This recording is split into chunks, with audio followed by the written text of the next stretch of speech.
Welcome to Space Truckin' with Buck Ruckus.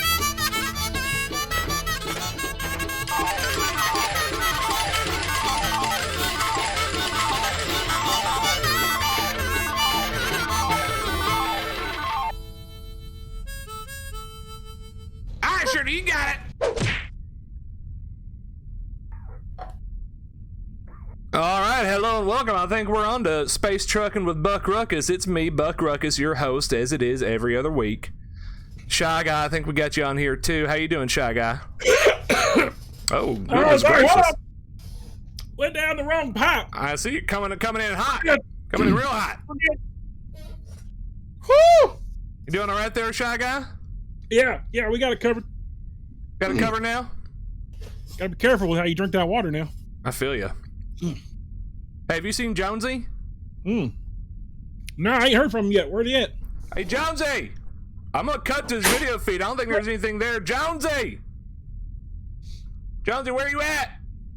Can't take him anywhere, I swear to God. Man, I tell you what, you lose focus for 1 second in this game and I've it's been all trying over. Jonesy! There he is. Hey. Oh, all right. Sorry, Hey, there's that big, beautiful, beardy face. I was like this close to Sarah too for like a second. And Sarah then she too? shut. Yeah, I went into the vent. I heard the perimeter sensor go off, and it was one of the ones that's near me. So I was like, oh damn! And so I went over there real fast, and but yeah, she skidded off again. So. Oh, that's right, Sarah. I'm sorry, I confused Sarah 2 with Sarah 1. Sarah 2 is your head crab, your pet crab. Yeah. She was right, real close to the vent, almost like she was trying to say hi. Right. And then she shot back up the thing. So, that close though. That close. I get close every time. Man. Hey, did you put out any of that Mr. Man cheese product to try and lure her out? That's a good idea. I did. I think it's still like I don't know. I still think they sense fear or something. Like there's some kind of, I don't know. They can smell it on you. Oh, you know what they say? The only thing you guys to fear is, a crab coming out of the vents and sucking on your brain meats. That's a pretty reasonable and respectful fear, if I might add. I feel like it's a little more folksy than that, but I ain't no professional quote maker or nothing. So, what are you gonna do? She defanged, but I think it's the fact that I'm not afraid of her. Like they sense their prey. Oh, like a puma in the wild, they respect you for. Right. Yeah. Damn. Yeah, I got it. I think I get too close. Like maybe she's going for something else. Maybe if you were to like strip down and grease yourself up, and maybe grab a couple of grill tongs to clicky clack, and maybe you could pretend like you're another, head crab, do the mating dance or whatever they do. Maybe that could draw her out. Jonesy, that ain't a bad idea. I'd love to see that. If we can get you on video doing that, getting them tongs up on you, and doing a little crab motion, walk like a head crab Egyptian. You know what I mean? Yeah. I mean, if it helps other people out that got, pet crabs. If other people need help with their crabs, I'm cool with that. Well, sure. I mean, we're we're in the business of trying to help people, maybe trying new things, whereas others won't. So, to boldly do what those have not done before. It can't hurt nothing. Maybe that's the missing key. I mean, I think, even though we haven't been close yet, it's still like it's like a daily friendly reminder that I got, something I care about's around me. Maybe everybody needs crabs. I don't know. That's a good point. Like if you lose your favorite hole, crabs could come in and fill the void that was left by the hole. When you lose a hole, you get crabs. Yeah. Nice. Yeah. So I don't know about y'all, but what's that?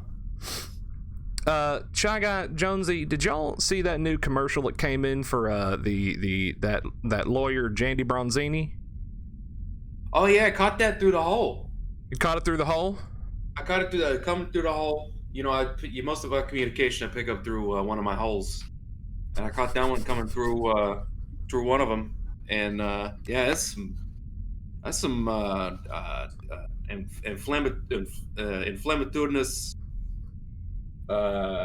It's real spicy stuff. I mean, it's inflammatudinous. They socking it to in us. Well, they sock it into each other. I don't know if y'all kept up with the ads, the commercials here on Space Truckin' with Buck Ruckus, but we are proud sponsors of both the Star Sledge, Joe Bob Huckenchuck, and I guess his rival competitor nemesis, Jandy Bronzini. And they've been having a little back and forth. It's kind of like two diss tracks being shot at back and forth to one another. And what I'd like to do right now, we could listen to the last Star Sledge commercial, because it's real heavy on being anti-Jandy Bronzini, and then we could listen to the new Jandy Bronzini ad that I got that'll be in the ad blocks later tonight. Let's do it to it, man. Let's listen to Star Sledge right here.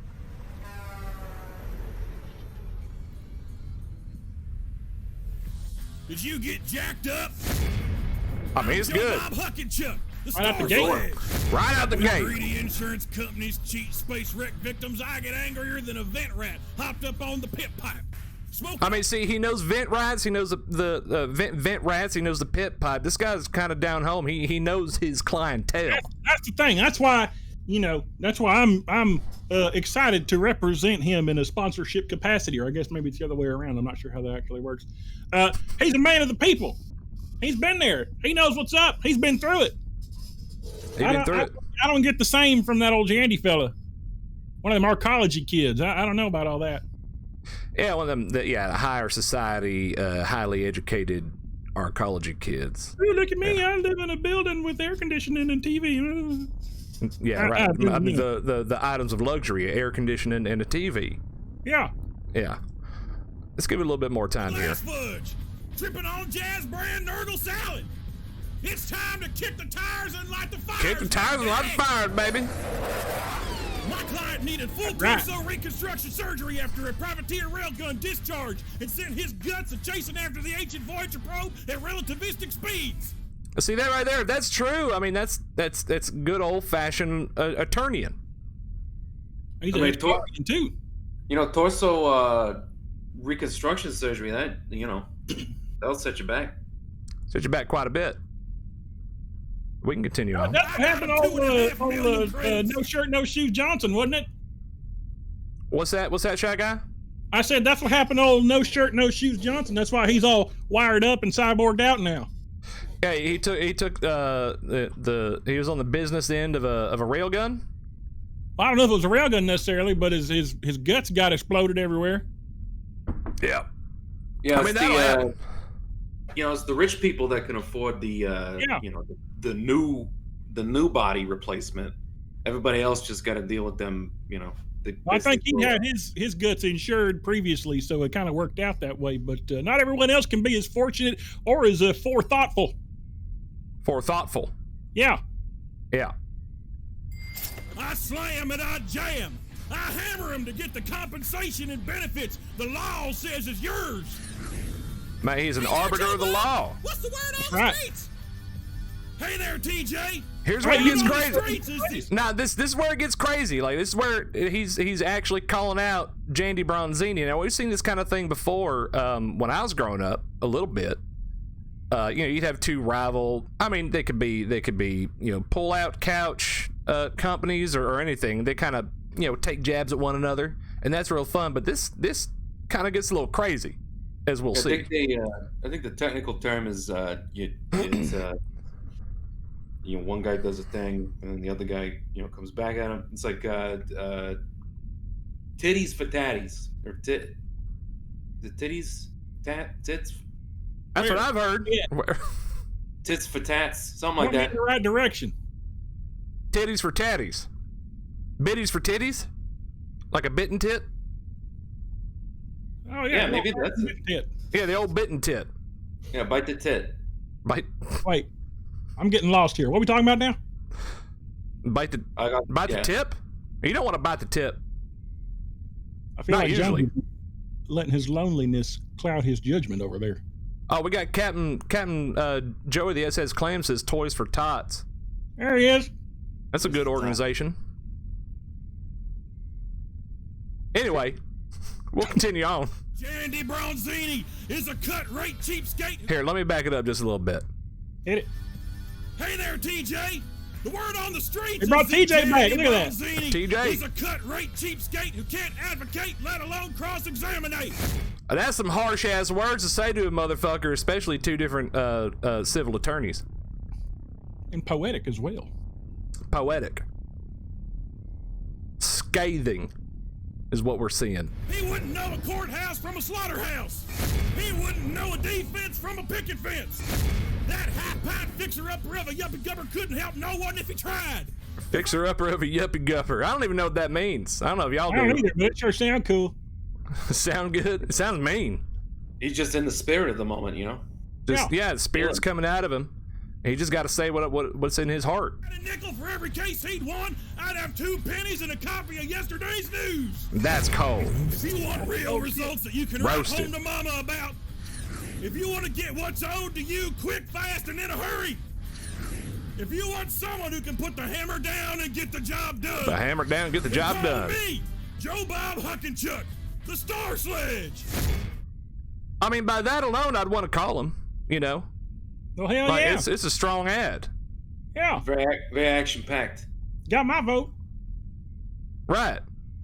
Now this next part, if y'all didn't hear, this is where it gets real personal. Man, don't get hurt again. Call Joe Bob now and fuck Jandy Bronzini. Just fuck Jandy Bronzini. Damn. That's some Pulling intense shit. I suppose. No punches pulled from this son of a bitch. I want to know what happened. Well, here's my take on it. Here's what I think. You wanna know what I think? Here's what I think. Hey, tell us what you think. Don't start nothing. Won't be nothing. Because if I recall, it was old Mr. Jandy Bronzini who shot the first shot. I mean, you might be right. Jandy might be crazy. He might be. But, you know, it's something that happens in the business world, especially in the advertisement world. It's okay to punch up. You don't want to punch down. And we're trying to find out who's punching which way. You know, is it okay to punch sideways or a little diagonal either way? I don't know. I mean, it sounds like Joe Bob's got about I don't know, 4 to 8 arms just punching all over the place. Well, he thought he was going to step out there, hit him with that quick jab, set the tone. But I don't know. I don't think he's got it in him, man. I'm not sure either. Well, actually, I am kind of sure. Y'all ready for the Jandy ad? Because this shit gets insane. This kind of beef between two attorneys here is a little bit crazy. Yeah, that's I heard it as a whole. Here we go. Hi, my name is Jerry Gordansky, and I never saw Joe Bob read. Ever. Oh, shit. Not once. We're going to play that again. This is... I don't know how they can get away with this, but here, we're going to play it again. Make sure it's nice and loud for everybody. Hi, my name is Jerry Gordansky, and I never saw Joe Bob read. Never saw Joe Bob read. Coming right out. It's coming right out the gate having somebody say that they don't think Joe Bob Huckenchuck can read. That's hearsay. It's a little hearsay. It could be libel, but it certainly is liable of a response. We'll see. Ever. Not once. We had to put together a video presentation for him to even review our case. The only cases he ever closed were for his reading glasses, because he's a blind bitch who can't read his depositions. Schlabow! I like that. I like that schlabow. Oh, Schlabow is really good. He's coming in hot. right off the. All right, we got something now. Jump. Hey, we got somebody in chat says if he don't read, he don't even need that yesterday's news. Well, I mean, you can get it in the hollow reels and whatnot. You don't have to actually Bonsai read it Taylor. unless you're one of them old-fashioned types. But I understand the point they're trying to make there. Yeah, we'll get back into it. Let's take a listen. Hi there. This is Danny Frito. Danny I heard Frito. that he was... Now that's awfully close to TJ Frito-Lay, if you ask me. I wonder if they're Frito. related. It might be, Maybe but this we could have cousins. him on. I mean, Frito's a pretty common name, though. It's kind of, I wouldn't surprise me if it was just some other branch of that family tree or whatever. I mean, I've known at least like 10, 15 Fritos or Frito-Lays, Yeah. I've known a handful myself. I just didn't think it was that common. And to be common enough to be featured in these two different advertisements. Let's get back into it. Hi there. This is Danny Frito. It's kind of erotic. I heard that he was so loud, Joe Bob, because he actually just has a tiny pecker. Whoa! Whoa! Flag on the play. Hang on now. Whoa, man, that's if that ain't below the belt, I don't know what is. Oh my Just coming God. right out. Got it. Old boy got a teeny tiny little Peter Pecker. Damn. You know? How would he know that in the first place? Hey, sometimes you know. Sometimes you don't. I ain't saying nothing, but that's what they're saying. Let's back that up just a little bit. Has a tiny pecker. And we're gonna back it up just a little bit more. Loud, Joe Bob, because he actually just has a tiny pecker. That's a good one, Danny. No, you don't want no limp dick blowhard who swells his chest because he can't swell his junk. Representing you, Schlabow. Schlabow, man. Schlabow, baby. Well, he's full of himself, ain't he? Man, he's in it to win it. That's all I'm saying. Like we've heard it a little bit before. We heard that first Jandy bit. We heard Star Sledge come back at him, and Jandy's coming back for blood. Jandy Bronzini. Coming back for something. Damn. This intense. Hi, my name is Cheryl Hofstetter. From my experience with Joe Bob, he didn't seem to know very much about civil law, or really anything in general. This motherfucker wouldn't know litigation from masturbation. He's a man of small gains, small claims, and small brains. And he's illiterate. Schlabow! Just again saying he's illiterate. I'm gonna need to see some what do they call it in the courtroom? Some proof. Yeah, that's the one. Proof, or at least some evidence to back up such claims. Sure. I will say Schlabow might be my favorite thing. Okay, you know what? I'll give him that. It's a little catchy, but I like Schlabow. That's a good one. That's a powerful word. That's a good power word. Sure, but what it tells me is he don't have the production value that old Huck and Chuck got. Oh, that may be an argument for the case that Jandy's punching up here. You know what I mean? That he's going after the big dog. He's gonna get punched out if you ain't careful. I've seen punched how this plays out. I'm gonna start this. It's gonna start all the way over, but I'll skip ahead. Hi, my name is... Law? Or really anything in general. This motherfucker wouldn't know litigation from masturbation. He's a man of small gains, small claims, and small brains. And he's illiterate. He's illiterate. Schlabow. Hey, this is your pal Jandy Bronzini. Hey, so that last advertisement from Joe Bob, he sure took a swing at me, eh? I mean, just calling it out straight up. I maintain that it was old Jandy that shot first. So yet again, the ancient wisdom: don't start nothing, won't be nothing. That's from the old clan of the Wu-Tang. Yeah, the 36 chambers and whatnot. Right. Always heard it as won't stop none, won't be none. That's like a paraphrasing, It's like sort of an ancient dialect, the way it was said back then, but kind of like how we don't speak Old Spanish no more, just because we don't really know how it sounds like. So it's right. Yeah. There. I think that was an elective somewhere. I think that was at my. Well, I don't recall anyone running for office or nothing, but if you wanted to go find some books about it, I'm sure you could find something. We can get it figured out. That may be our next endeavor, is to try to research a little bit of the old clan of the Wu-Tang. That could be fun. That might be fun. Let's get back into it. Shot across the bow there. Well, guess what? That ain't nothing to me, guy. I got people over here that, really know how to win cases, if you know what I mean. As in, actually litigate cases and win them.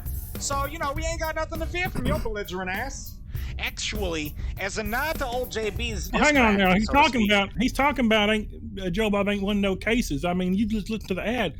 The ad we heard a minute ago. That was $2.5 million for a chest retorsification and And the one before, he talking about with old what's his face Whitaker making money. He's bringing people on commercials that we're in cases for. So how are you gonna come out saying you ain't won no cases when he's got? It's there. It's right there in the ad. He's won cases. Yeah, that might be a little libelated. Hell, Cousin Leroy hired him for a fender bender back a while back, and he did all right. I mean, I've known people that use Joe Bob. I've known people that use Jandy. More people use Joe Bob, I think. But I think what Jandy's trying to say is that maybe Joe Bob doesn't win as much as he lets on. You know what I mean? Well, I don't know about all that. He's cherry picking the folks he brings onto his commercial. I don't know. I don't know if that's true. I'm just saying. You know what I mean? I don't want to get caught up in this. But we can continue on. We're just arbitrators.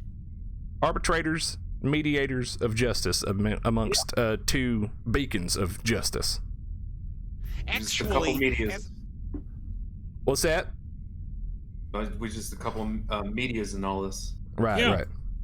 Not to old JB's diss track, so to speak. I put together a little thing of my own. Here, enjoy. Ahem. He stinks like boiling cabbages. Schlabow. And his team are a bunch of savages. Schlabow. And no matter how much spittle he dribbles, he ain't never once got no acquittals. Schlabow. That bag of sleaze doesn't know legalese from Cantonese, and as a result, his clients are casualties. Schlabow. He's just gonna have to settle, which is one of his specialties. Schlabow. For getting down onto his knees and gobbling down on these. Schlabow. Schlabow. That's kind of all I got to say about it. I feel like he may have a bit of a preoccupation with old Joe Bob's undercarriage. I don't know where that's coming from, but would there be something wrong with that, Shy Guy? I don't understand the question. Say Jandy did have a preoccupation with Joe Bob's undercarriage. Would that be an issue? Well, no, but why is he hollering at him with all this mess? Why don't they just go out to coffee or whatever? That's what we're speculating about here. Like, what happened between these two individuals? This seems a little bit more than business. This seems a bit personal. You know what it reminds me of? It reminds me of my mama and daddy fighting over dinner. Yeah. I bet. Yeah, whenever your mama would hit your daddy across the dinner table, like you told me, and then everybody still got to eat still. You know what I mean? Yeah. Well, it's no big deal. You keep eating the macaroni or whatever you got. But I mean, maybe Shy Guy's onto something there. You know, maybe there's some kind of form of love between the two. Some kind of fiery romance. This could be a lover's quarrel. Maybe. I mean, I don't want to be telling tales out of school or nothing, or casting dispersions on nobody. I'm just wondering. Because, back home, slapped upside the head was how you tell somebody you love them. Maybe that's what schlabow means. Schlabow. Maybe. Like, I'll pick up the tab. No, I'll pick up the tab, and it kind of goes back and forth, and then, somebody at the end, they just go, "Hey, schlabow." It's like all you gotta say. I love you, damn it, but pissing me off. I love you, but schlabow. We got old bro Mary here. And if I don't know Joe Bob. I never met him personally as such. Cousin Leron hired him to take on a case once, but I wasn't present for that. God bless you. What? Oh, just being polite about the burp, pointing it out. What? Don't worry about it, Shy Guy.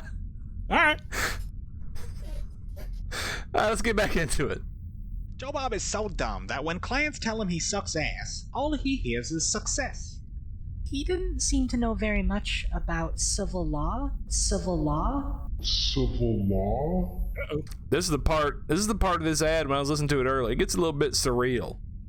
But it's really highlighting every bit of what Jandy wants to say about Joe Bob. Or really anything in general. Because he actually just has a tiny pecker. Tiny Uh-oh. pecker. Uh-oh. Tiny That's pecker. That's 3. I never saw Joe Bob read. Tiny picker. I never saw Joe Bob read. I never saw Joe Bob read. So if you want representation that knows how to read and write words, wipe his own ass, and win cases, then it's best to call me, and not that boisterous butthole, Joe Bob Huckensuck. Schlabow! He's illiterate. This goes all the way to the bitter end, baby. Man. Tiny picker. Uh-oh. Ain't that crazy? Schlabow, I guess. I don't know. Damn. Schlabow. Y'all can go shablow yourselves.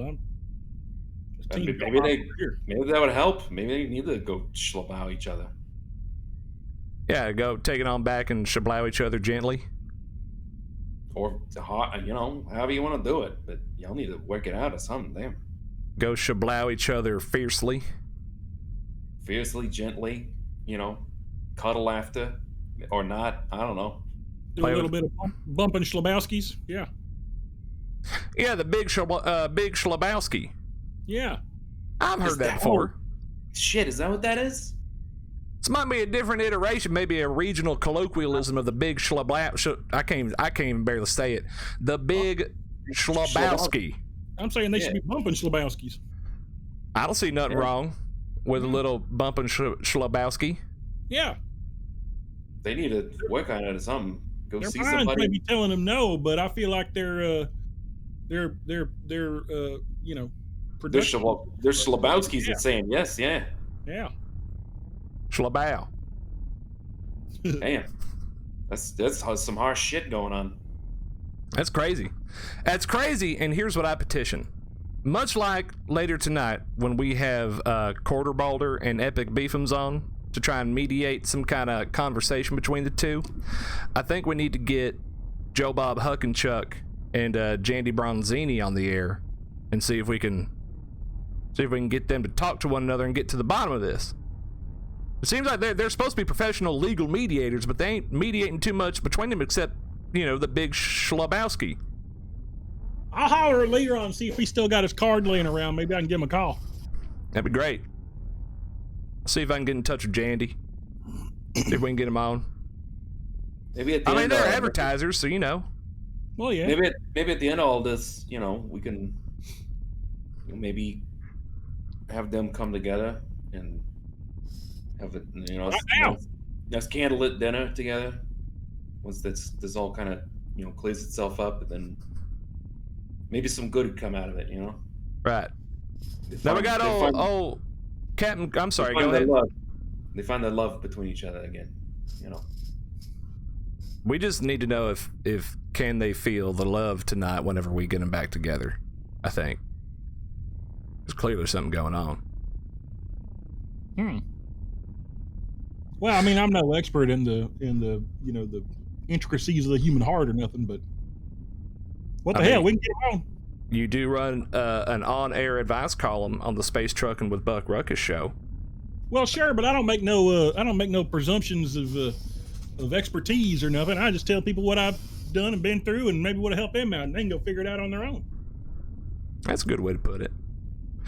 Captain Joey of the SS Clam says there's the Schlabamba, which is a traditional dance. Maybe next time we do a Burn It Man, we could go over to Planet Marley and have Captain Joey teach us the Schlabamba. I did the Schlabamba when I was there last. Oh, yeah. Cool. Part of your wedding ceremony? Well, I mean, not part of the wedding ceremony, but it's kind of like a, some people got the two-step in hoot and scoot, and the you got the square on the, I don't know. There's a bunch of weird dances. Schlabamba right now? I mean, I wasn't very good at it. There's a lot of me tripping on myself. It looked, when everybody is better at it, watching them do it is real cool, I mean, I hear all you gotta do is take your leg like this right here, and then you kind of do your arm like this. Yeah, do your arm like that, and then you stop. You stop, you think about it, and there's a whole lot of clapping is what I remember. A lot of clapping in the Schlabamba? I've never done it. Sounds like you have. Well, just because, you absorb through media and with other people and going down to hoedowns and whatnot and seeing the kids doing the Schlabamba and I believe he called that absorbing through osmosis Jones. Oh, yeah. Not to be confused with Jonesy the Jones. Right. Right. I mean, I wish I had the credits that Osmosis Jones got.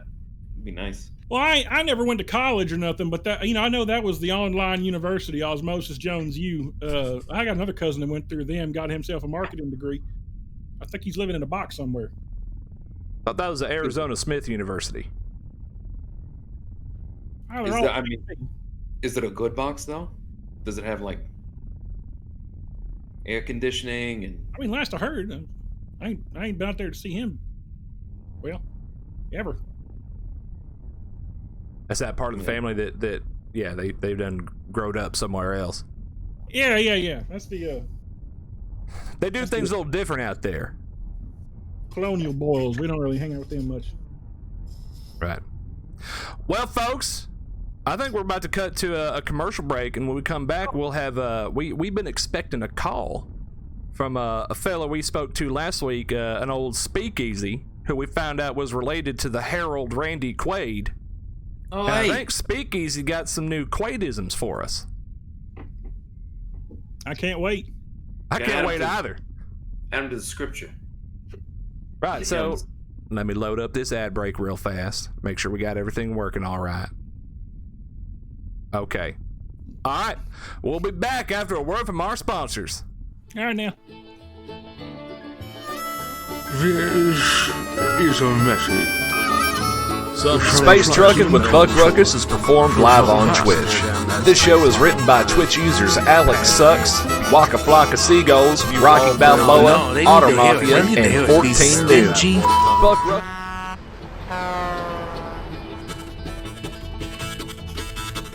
Welcome to Space.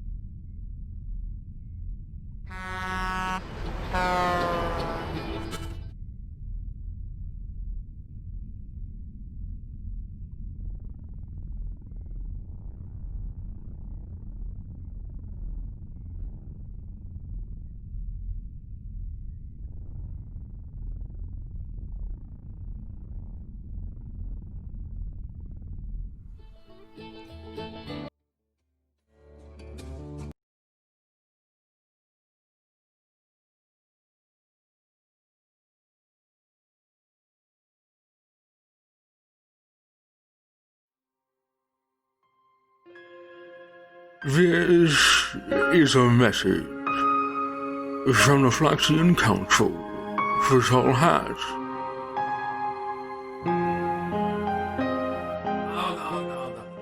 No, they need to hear it. They need to hear it. These stingy pieces of garbage. You know who the Flaxians are, you heartless. You know what? We're doing this. Yeah, no, that's right. We're doing this. No, we're doing this. Yeah, no, I know your feelings on this, Mogek, but no, they need to hear it. Yeah, Mogek, we're gonna go on a little field trip. Hang on, let me get this. How do I get this thing? All right, there we go. All right.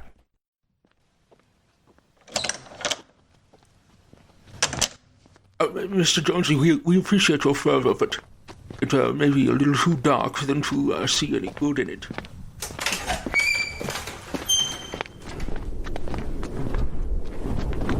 Yeah, that's right.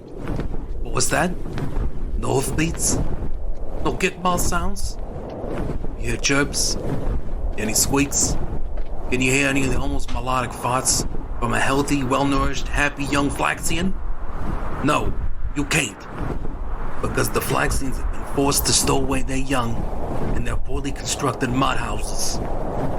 They can't come outside because you cold, soulless sons of Rhodian miles couldn't be to donate a hat or some credits. So here's the rub. You're gonna donate some credits, or I swear to gains.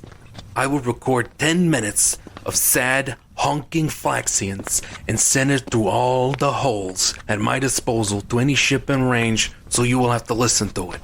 The price is raised again. It's 100 credits. Send the credits, or get ready to have the background sounds of honking, sad Flaxians fill your space cabins, you holes. Oh, yeah. By the way, this is Jonesy. Again, send the credits, you pieces of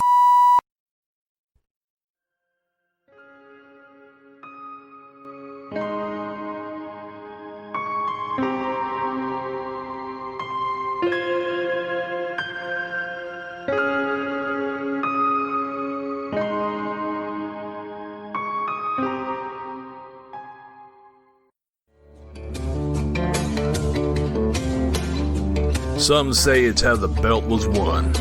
Some folks stare down that space hauling line and see the past and the future. When you haul for a living, you ain't afraid to look down the barrel of that warp tunnel and charge off into that unknown. You might know where you're going, and now you'll know how you get there. Introducing the Wayland Christofferson Highwayman Mark IV Space Freighter. This big, beautiful bitch will handle the heaviest of hauls. That's a huge bitch! With a 0G towing capacity of a metric fuckload, size won't matter anymore. That's a big jump! The new Highwayman Mark IV is equipped with state-of-the-art anti-bandit, anti-interdiction, and anti-radar Andreas detectors. Whether it's Johnny Law coming to fuck your day up, or a band of jacked-up brigand hijackers trying to take what's yours, the all-new Highwayman Mark IV will keep you in line and out of harm's way. The Highwayman Mark IV features 2 new deep space hypersleep cabin quarters, so you can sleep like a baby Flaxian with a 12-foot, 20-gallon cowboy hat. So come on, what are you, some kind of wussy or something? Too afraid to jump into the cockpit of this big beautiful bitch? Some kind of slack-jawed 2-credit on-planet junk hauler? Or are you ready to finally make a change, stand up to your deadbeat dad and say, I'm out of here, I'm gonna make something of myself, I'm gonna go haul stuff for a living, like a silver stallion where the road goes on forever. You can't stop me. I'm not gonna be some city slicker stuck planet side inside a stupid desk job sucking what's left of my stupid life away. I don't want to be a sales associate like you. Damn it, Jim, I don't want to wear a tie today. I want to be a dancer amongst the stars and asteroids. Pick up your new Highwayman Mark IV at a dealer near you. The Highwayman. Live forever where the road never ends.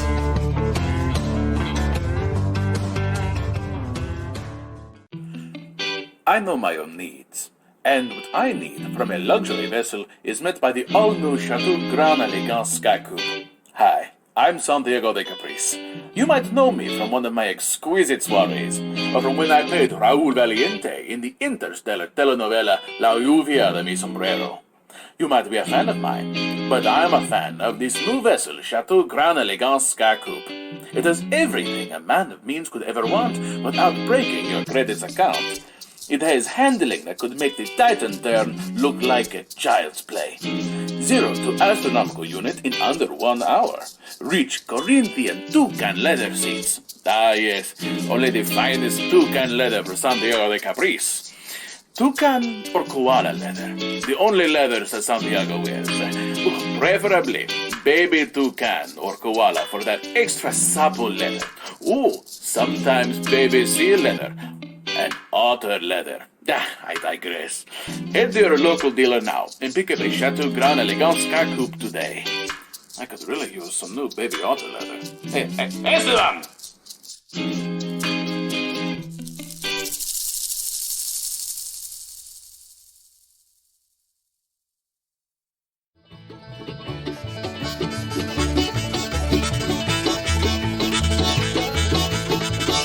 We're back to Space Truckin' with Buck Ruckus. Let's get on back to it.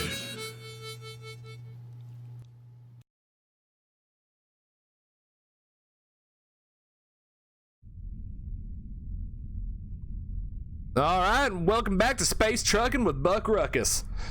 Hey, guys. Hey. Shy Guy, we got you here? Well, yeah, where else would I be?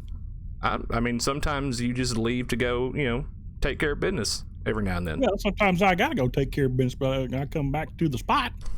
Jonesy, it's good to see you again. Just making sure we got everybody up, everybody's video and audio on. Making sure we're not having any more technical errors like when we switched over to commercial earlier, where all of our ad breaks aired at the same time and created some kind of hellscape cacophony of advertisement hell. Some kind of cacophony going on in the guts there. Right. Yeah, you got that the audio I sent y'all earlier. We're gonna talk about it later, but you got the audio, right? From I the do. Federation fella. Yeah. Wait, I got it loaded up. Don't you worry about it. I think there's some. I definitely agree with Shy Guy. There's some cahoots. Some cahoots. The cahootin. The cahootathon. I know how we feel about cahoots. You lose focus for 1 second in this game, and people start cahooting all over you. Cahooting all over you. Mm-hmm. That's one way to put it. Cahooting the boot. Cahooting the boot. Yeah. So, y'all remember last week when we spoke with Speakeasy? I sure do. Man, he's my favorite. So Speakeasy got a hold of me, and he said that he was able to get a hold of some Quaidisms. Now, for folks who weren't here last week, we talked about the first time that aliens made contact with Earth, and this is pre-atomic horror of the 23rd century. So it's back when history's a little bit sketchy. So but we found some verified historical VHS cassette tapes that have led us to believe and agree that Earth was visited by aliens about 30 or so years after humans conquered the moon. And in that story, there is a gentleman named Randy Quaid. And Randy Quaid is the hero of Earth who sacrificed himself against them aliens and saved Earth. Yeah, the Saint Harold Randy Quaid. The Saint Harold Randy Quaid. Depending on which spiritual path you follow. I mean, honestly, if y'all didn't hear it, go back if you can find the recording when we were talking last, and we got introduced to Saint Quaid, Saint Goldblum. We also had, he's not necessarily a saint, but we had Papa Frogman was in there. I like to call him Daddy Frog Legs. Daddy Frog Legs. There was the Willennium Smith was in there. Willennium Smith. It's riveting stuff. It's crazy. Now, we spoke with Speakeasy last week. He called in. He heard us talking about that, and he let us know that his granny Tough Talk told him that he was related to the Saint Harold Randy Quaid, depending on which religion you follow. Some people call him a saint. Some people call him a savior. I prefer Hero King. Hero King. That's a good one. Yeah. But we have on the line right now the one, the only, the Destroyed Farmer, Speakeasy. Speakeasy, how's it going? Well, hi, boys. How's it doing? Hey, Speakeasy. Well, what's good, boys? I know, we're just hanging out, having a good time. How about yourself? That sounds mighty nice. I'm doing good. I'm doing mighty fine. I'm just sitting out here in my chair, looking up like I do. Looking up towards the stars up here. That's right. Sounds riveting. If you do it long enough, it is. Oh yeah, if you stare at the stars long enough, they're gonna dance around the sky and show you all sorts of things. That's right. Oh, especially if you're drinking that Destroyed Shine. I forgot to tell you boys. Ooh, Destroyed Shine. Got you a new batch, huh? When are we getting some? Yeah. Oh, I'll get you a sample soon. I plan on making an ad deal with you boys here pretty soon. I'm gonna get it out there, boys. I'm gonna do it. Can't wait. I can't wait either. Destroyed Shine sounds mighty fine. Now, you told me catchline. Destroyed Shine would be mighty fine. That's right. That's a good one. That's a good one. I like it. Fine for me. Yeah, I can get into it, man. Now, speaking of, we spoke off air a little bit earlier this week. Why don't you tell us about last time you said that Granny Tough Talk had passed from this life on to the next one, but you were still able to gather some Quaidisms. Why don't you tell us about that?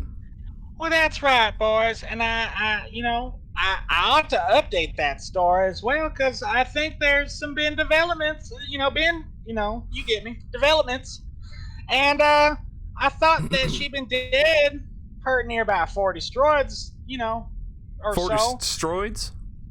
40 destroids. It's about how many destroids passed. Oh! I mean, you are a destroid farmer, so yeah, I would imagine. So you bounce from destroyed to destroyed and live off the junk and what you can find and what you can grow, so... Well, you try to find the rich ones and you camp out for a bit and then you move on.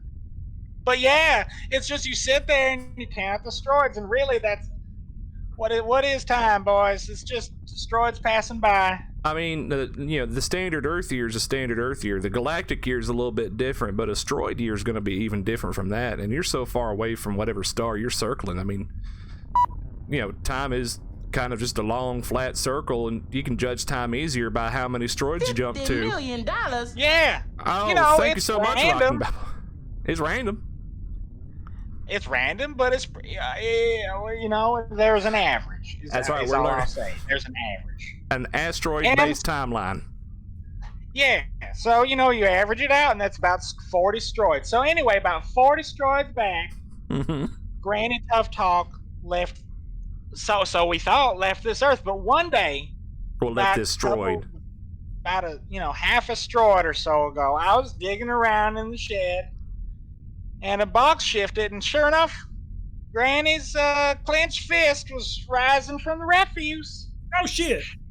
Granny Tough Talk lives.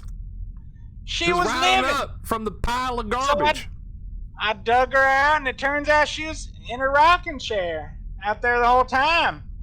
She took it out there so she could listen to her stories and crochet her rocks in peace.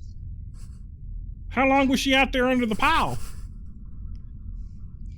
About 40 destroids. Oh. Well, yeah, that's what she said. She's that's what we established. By destroids. That is a length of time. It's a long length of time. And we just kind of kept throwing junk on top of her without noticing, and if you forget.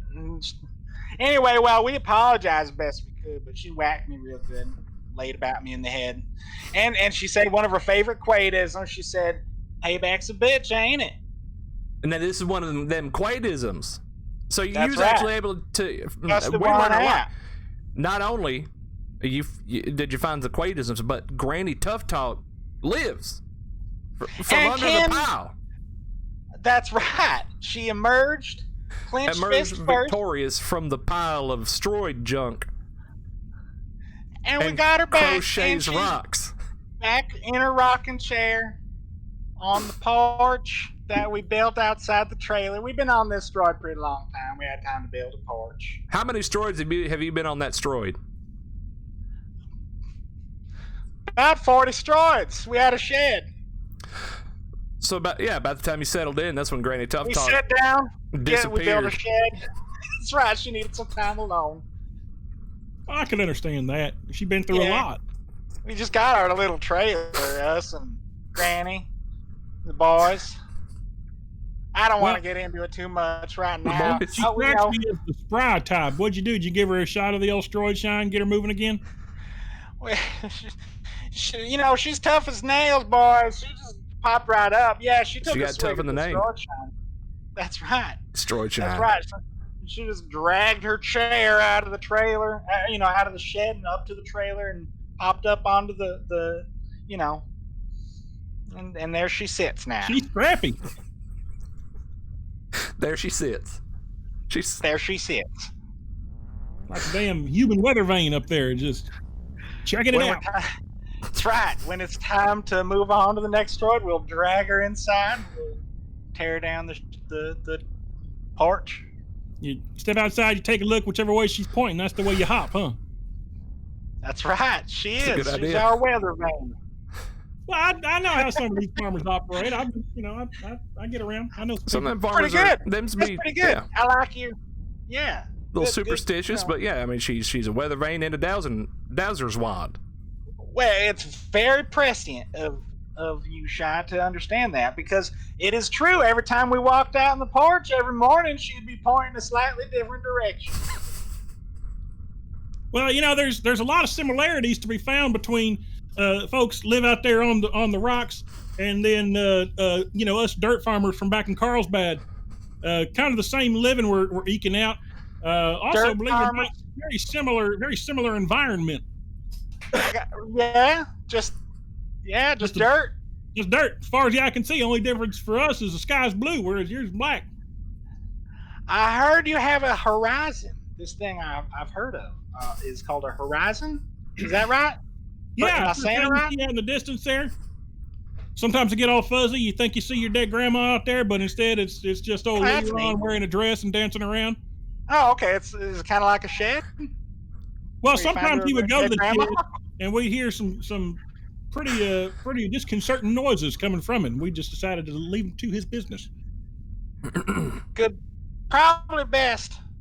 Probably best. Probably for the best. To a destroyed farmer, there's no difference between a horizon and a shed. I mean, it's just two, points of barren angles. You know what I mean? Places to put stuff and to know which direction you're looking. Everything's relative to the horizon or the shed.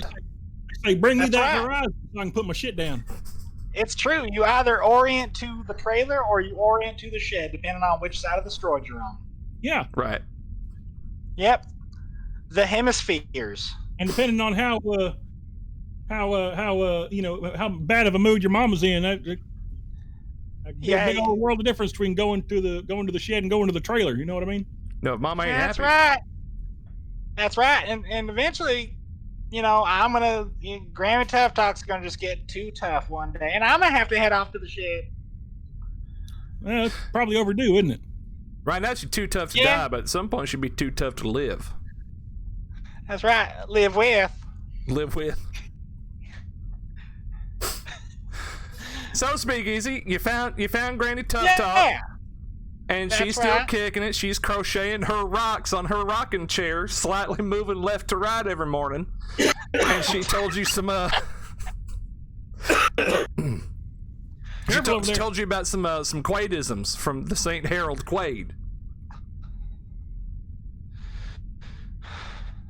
You there, Speakeasy? Everything okay, Speakeasy? Sometimes the atmosphere in out there. You got the spirit's in me, boys. It just got me. Sometimes that asteroid turns away from its local star and it gets mighty cold. You got to shiver.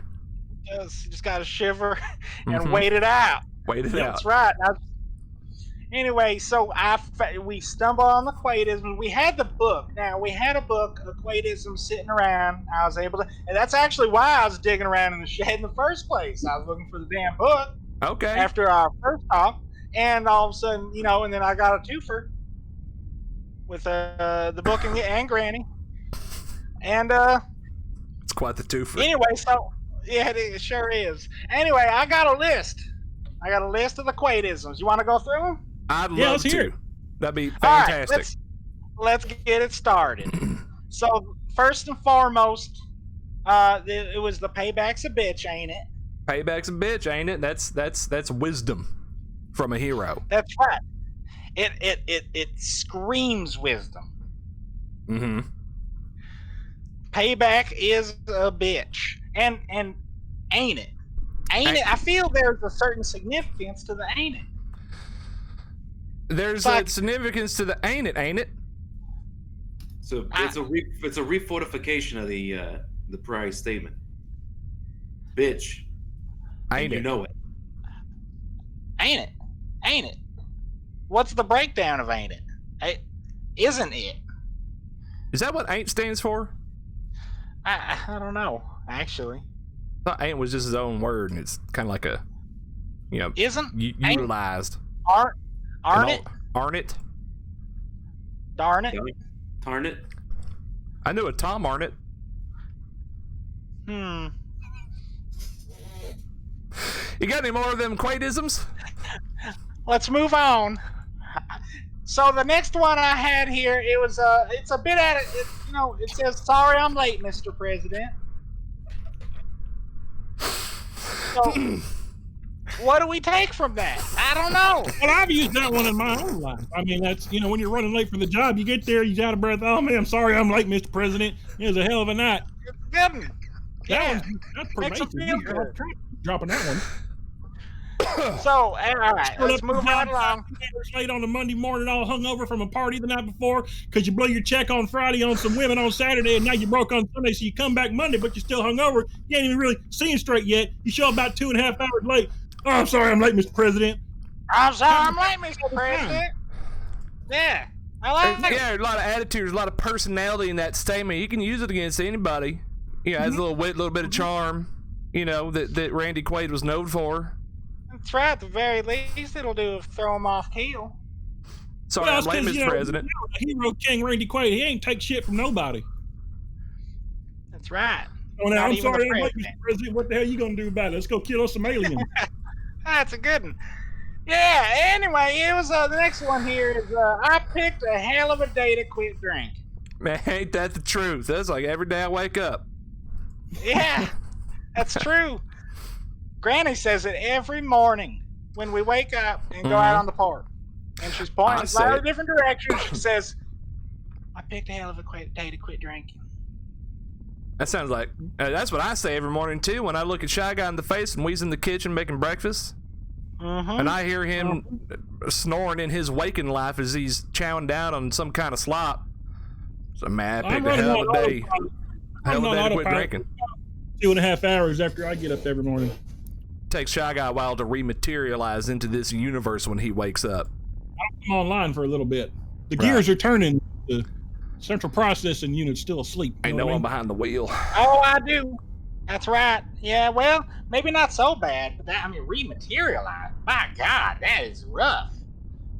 I mean, sometimes you get a deep sleep, but it really getting out. It encapsulates the feeling pretty well. And I was saying that gingerly shadowy arms of oblivion itself being pulled down into a nothingness of comfort and letting all your worries oblivion. Go into like oblivion. Yeah, that's what I feel in this statement encapsulates. Oh, okay, yeah. I picked a hell of a day to quit drinking. I feel it just really encapsulates the dark pessimism of the soul. It can, as I understand it, can be a little difficult to keep spirits up out there on the steroids. It's hard living, but it's honest. Have your moments. As the steroid turns, they say. Yeah. So you got another one for us? I do. All right, you alien assholes. In the words of my generation, up yours. See, that's just a classic. That's classic. That's classic. That's from the tale that we of the Independence Day tradition. It's true, That was actually in the hymnals. The hymnals of alien first contact with humans. Now, I will admit, it is a little xenophobic. I think, we got to give some allowances to it being an age past. They were earthbound. They were on Stroid Alpha. It's about context. The original Stroid. The original Stroid. And that's right. And that's all they had. That's all they knew. Like Shia was saying, just fields of dirt as far as the eye could see. What is to the Earth horizon? But Asteroid Prime, But I mean, as it's told in the tales, them aliens was like locusts. They's come to exterminate humankind and take Earth for all its resources. And so I mean, they did blow a lot of shit up too. They sure did. That's what I saw too in the records back. Granny Tough Talk would say too. They blew a lot of shit up. And so if that's your first blush of aliens, then I guess you'd start out a bit Xeno. But anyway, I feel like we've moved on. We can move on to the next one. And I remember. Okay, yeah, let's do that. So the next one, let's see. Remember, you get as far away these things as you can. No, let's go next one. Okay, take your time. Let's do this. Granny would say, in times of extreme menace or threat, that the Herald Quaid would utter repeatedly, Eagle 20, Fox 2. That's like a code over and over. Yeah, it's a code. Eagle 20, Fox 2. It really is. Do you know about what time that's from? The time pre-atomic horror? I'm not sure what you mean. I mean, that's when he lived. Is that like one of them old Zen Buddhist things where there ain't actually a real answer or a real meaning to it? Like, what's the sound of one hand clapping or whatever? I mean, like even though that's kind of it right there. But I know that ain't the point. Like but a like, cone, Fox 20, Eagle 2, I'm out. Like, it can mean whatever you want it to mean. I think. I mean, I don't know. I'm not a high priest of Quaid or nothing. I'm just, just some. I feel like it's a way to focus, like it's a meditation thing. Oh, it's like a mantra, like say this. to yourself, a mantra. Yeah, if you say it over and over to yourself, it's Eagle 20, Fox 2, Eagle 20, Fox 2, Eagle 20, Fox 2, Eagle 20, Fox 2. You see, you just slip into it. It's real soothing to the soul. I think that's what it is. Maybe it's like the outcome of a game of poker between an eagle and a fox, right? And the eagle he's up 20, and the fox is only up 2. Eagle 20, Fox 2. Eagle 20. Space poker. Oh yeah. Yeah, a little anthropomorphic space poker. This next one's gonna get you boys. It's a little bit spicy. Ooh, I like spicy. So does Shy Guy. He used to say she was born without a tongue, but she whistles like a bird and she eats like a horse. Born without a tongue, whistles like a bird, eats like a horse? He said it about his very own daughter, they say. Oh, I see. So he's a man that really calls it like he sees it. Calls it like he sees it. And that's great imagery.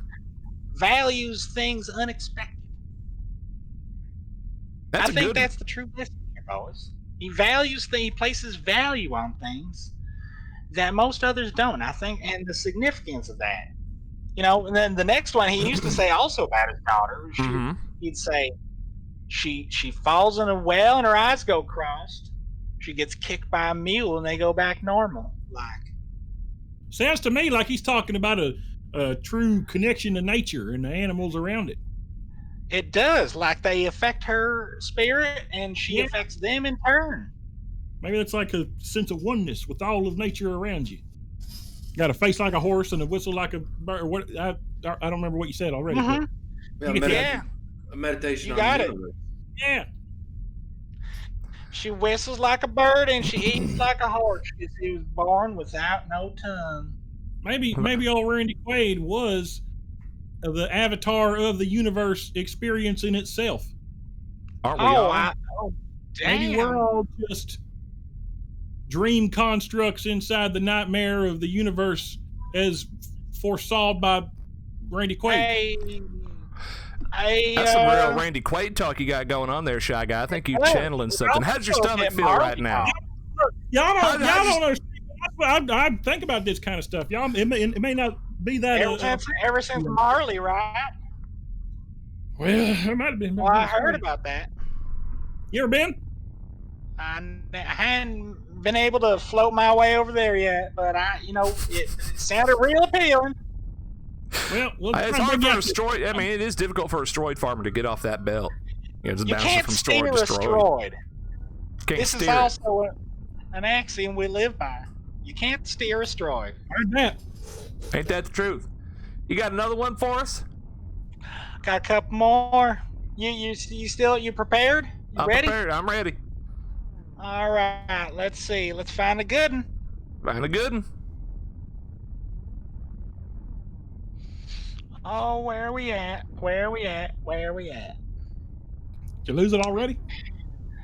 I just want to find a real good one here. If your body's covered in 3rd-degree burns and your foot's caught in a bear trap, you tend to start talking crazy. I think I know this one. I feel That's like this is one that Shy Guy's mom said to me once. Well, it's just good advice all around. It's just got to be tolerant, I think, is the thing. And plus, if you're caught in a bear trap, you start talking crazy, people are going to listen and come and see what's up. Maybe they can get you out of the bear trap. If you're talking crazy, it gets attention. That's a truth. That is that has been well demonstrated. Mm-hmm. The quite truism. Mm-hmm. It's a truism. Mm-hmm. If you're talking crazy, you get attention. If your body's covered in 3rd-degree burns and your foot's caught in a bear trap, then you tend to start talking crazy. It's ipso facto. Isn't that the way life is when you got so much going on that you just start talking crazy?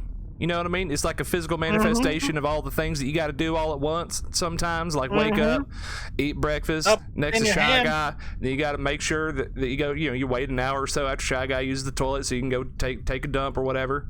You got so much stuff going on. Got to avoid the pirates, got to avoid Johnny Law. It's just, you start talking a little crazy. Yeah. That's right. Yeah. You get caught up in things, and then all of a sudden, you run out of time. And then you lose your goddamn mind about shit.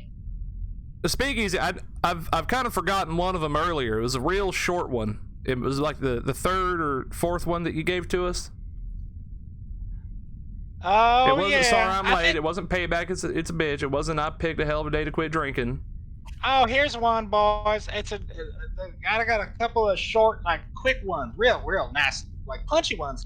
Here's one that says, "I can fly. I'm pilot." Oh, we know that one. So that's the self-actualized man speaking his truth to the universe.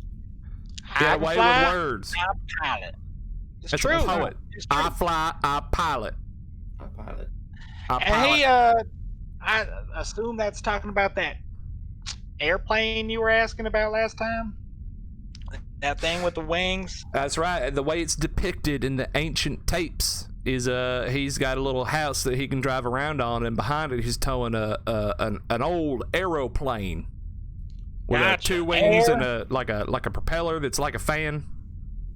It's crazy, this shit. It's with air, wings, propellers to pull you through air. It's baffling. It's bad, especially for a story farmer like you, where there ain't much air out there. Not none. Not none, boys. That's why I said I don't know what I'd do with it. Well, Buck, it's kind of interesting when you look at it, because you say he's in a home on wheels traveling the Earth, and here we are out in space in our home traveling it's not the Earth, but it's the sky, the stars. Mm-hmm. We're kind of living that Quaid life in a way, if you think about it. In a way, I guess we are. It's true. I never really thought about it that way. A Roman vagabond with his convoy, just like you boys. Just a great big old convoy. In the sky. Now, there's probably only a couple more that you got there. Yeah, let's wrap it up. I got one that says, I've got tone. I've got tone? Mm-hmm. I don't know what it means, but I've got tone, like rhythm, like tone, like he hears well, like good tone. I don't fucking... Something snappy. Something peppy. I've got what I mean? I've got tone. I've got tone. All right. So never lose that spice of life, right? Spice of life. Spice of life. Mm-hmm. You gotta have zest for life.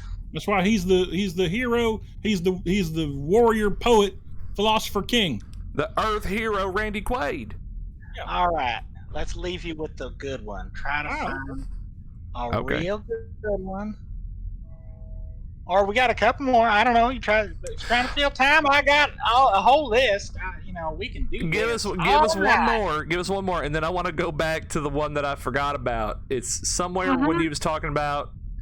I think it was in between. Picked a hell of a day to quit drinking, and all right, you alien assholes. All right.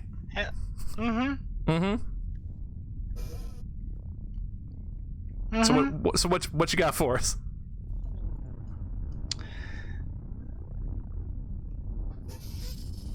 Speakeasy, where'd you go? You there? Did you go sleep?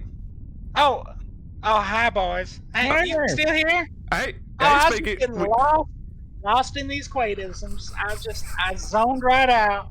Well, they entrance me. I can imagine that. You get lost in the pages.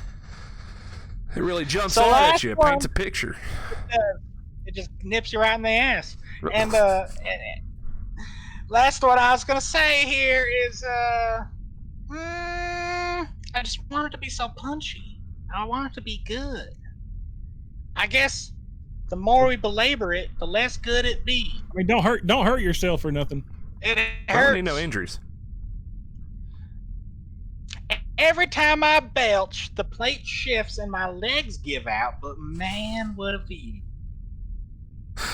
That's a real. We could speculate till the cows come home, or till the fat lady sings, to use a different Quaid era expression. Sounds like an expression of his power. When I belch, the earth trembles. My legs give out, but man, what a view! You know what I mean? The earth done quaketh, but what a view! Sure. It's like taking the bad and making it good. Like the sky goes gold, and you just say, "Man, what a view!" It's like you belched into the stormy skies to let the sunlight shine through on a brand new day. That's right. Now let's try to find that last one you were talking about here. Right. It was between I picked a hell of a day to quit drinking, and damn, where is it? It wasn't sorry I'm late. It wasn't payback's a bitch. It was I picked a hell of a day to quit drinking. Did I spoil it? Is it that one? No, it ain't that one. Ain't you? Remember, get as far away from these things. Eagle 20, Fox 2. Eagle 20, Fox 2. Is that the one? I don't think so. Man, I just need it in my head one more time. Oh, we gotta find it. It's not I Got Tone. I Got Tone? No, it ain't that one. If your body's covered in third-degree burns and your foot's caught in a bear trap, you tend to start talking crazy. Well, that's how I feel right now. I feel like I'm talking crazy because I'm remembering a Quaidism that apparently didn't happen. Didn't happen. I got another one for you if you want to fill that void. Maybe you got the spirit in you. Do a little rapid fire of what you got left. All right, let's roll through it. I got. Let's see here.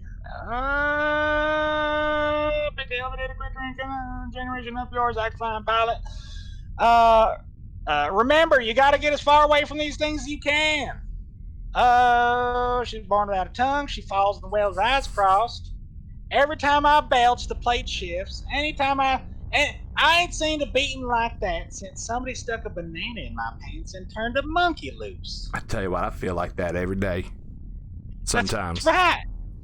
Boy, just every time the end of each day after, a hard licking from the stroids and a tongue beating from Granny Tough Talk, and you just settle down with your stroid shine and just fuck, man.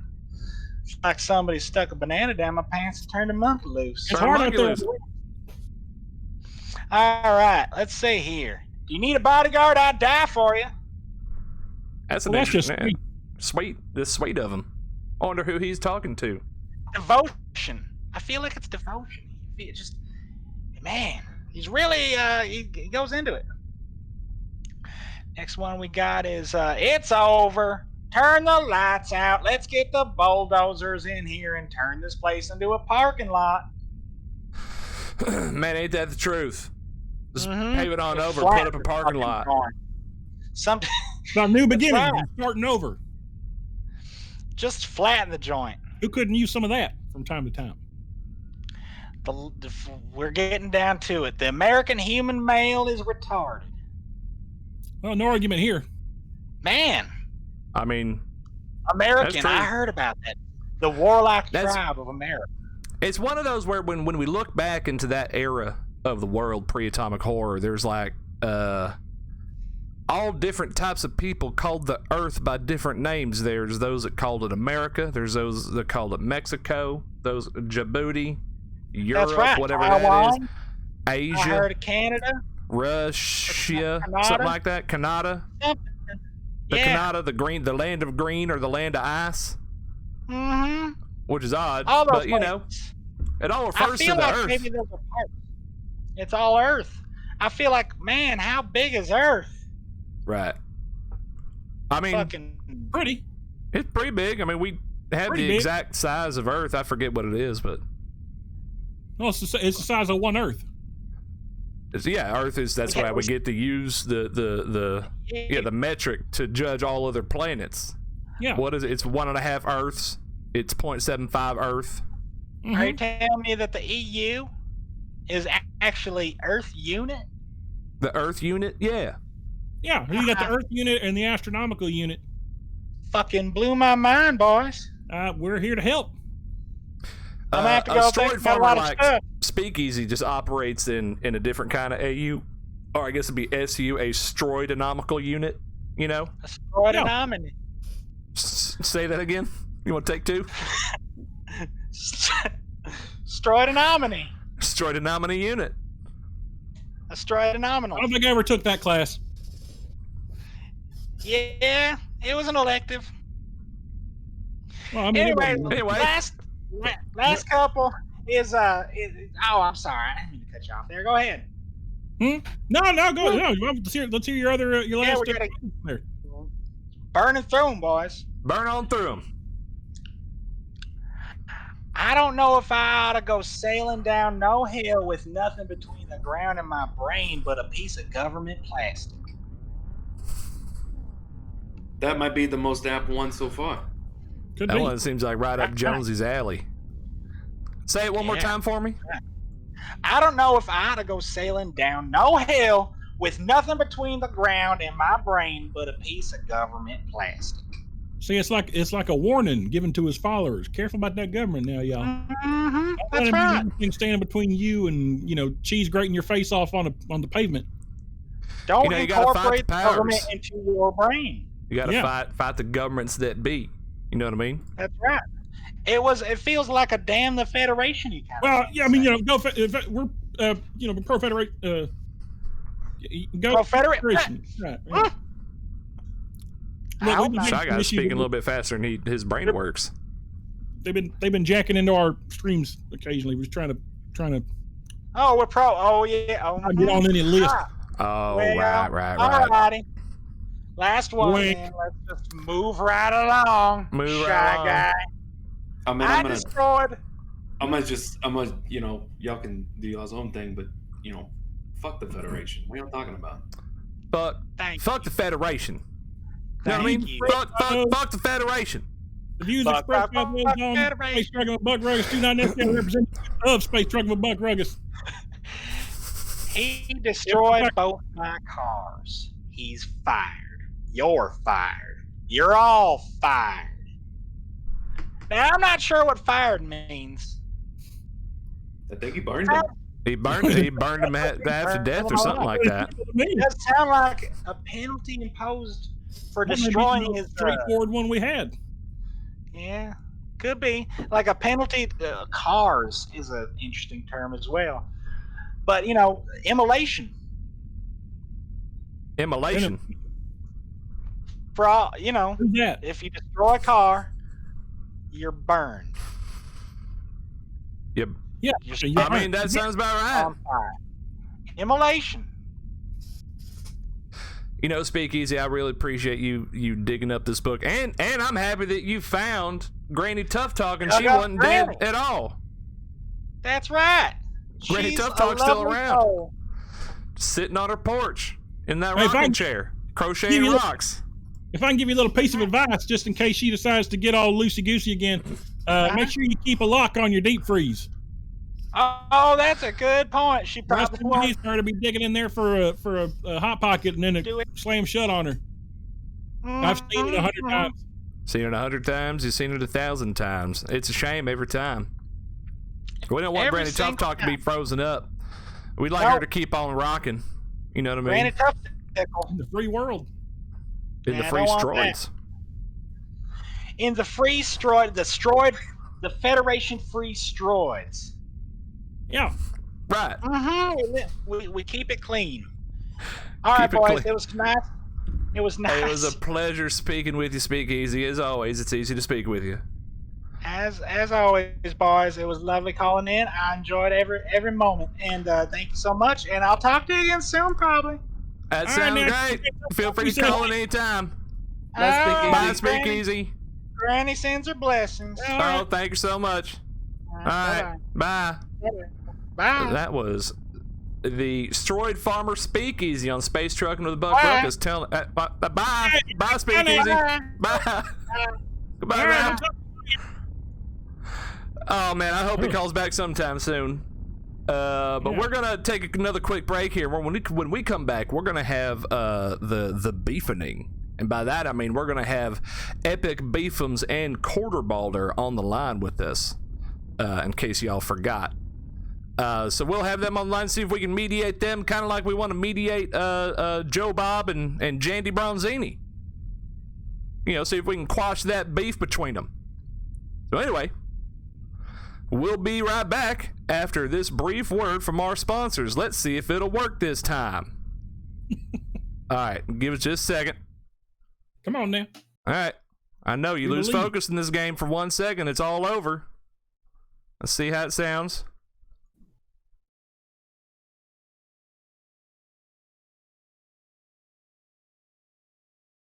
Take a look here. Swear to God, every day it's always something. You did pick a hell of a day to quit drinking. Hey everybody, it's Steve Poochie Smoocherson with Doggy Style Canine Products. Are you just doggone tired of your furry friend's hair looking nothing but flat and dull? Does your four-legged loved one have a constant case of unpleasant puppy poof, looking like a blown-out wool sock strutting its stuff on some toothpicks? Well, kiss that ragamuffin sob story goodbye with Doggy Style Canine Deep Exfoliating Shampoo and Canine Conditioner. Your little fuzz butts will be sashaying their little hearts out with a confidence only a newfound love or a ride in their own Chateau Grand Elegance Sky Coupe could replicate. Say no more to Bad Doggy Deuce with my 10 times patented super secret root extract. It could reinvigorate the hair follicles on Big Mama Bodine's glorious bouffant, fryer accident or no. I've been working with the finest doggy debutantes for over 330 years. And with experience older than most spacefaring members of the Federation, you know I'm not just shooting smoke up your tailpipe.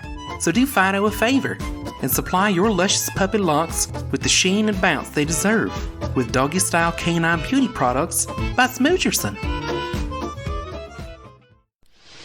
Hi there, I'm Buck Ruckus, and I'm here to tell y'all about Shoots and Putt Driving and Shooting Range, the year-long gun show and kids putt palace. Come for the guns, stay for the funds.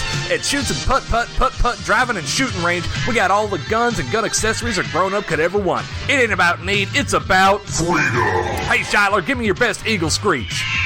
We got combustion rifles, laser rifles, plasma rifles, pulse rifles. And more. And while you're blasting lead down range, the young'uns can putt as many putts as their heart desires.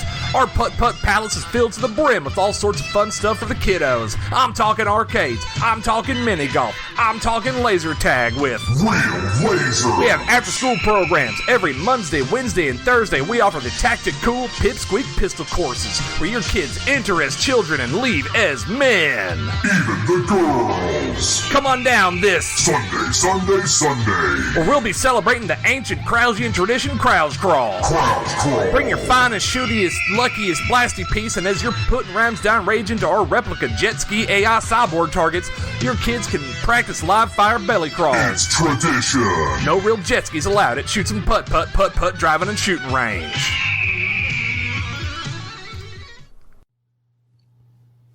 Hey, y'all!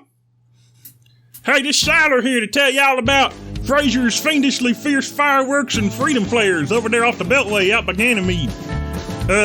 Yeah, so this one time, me and Cousin Leron was out there at Slayton's place out in Carlsbad just having a good old time for the Cinco de Cuatro Independence Federation Unity Fiesta Slam Stravaganza, and we was having a good old time drinking that Sister Wife Fire Kiss, and we got to thinking, hey man, how about we go on down to the shoot-'em-up shack and pick us up a case of Grizzly Knockers so as we can partake in our favorite Cinco de Cuatro pastime activity, blowing holes and shit.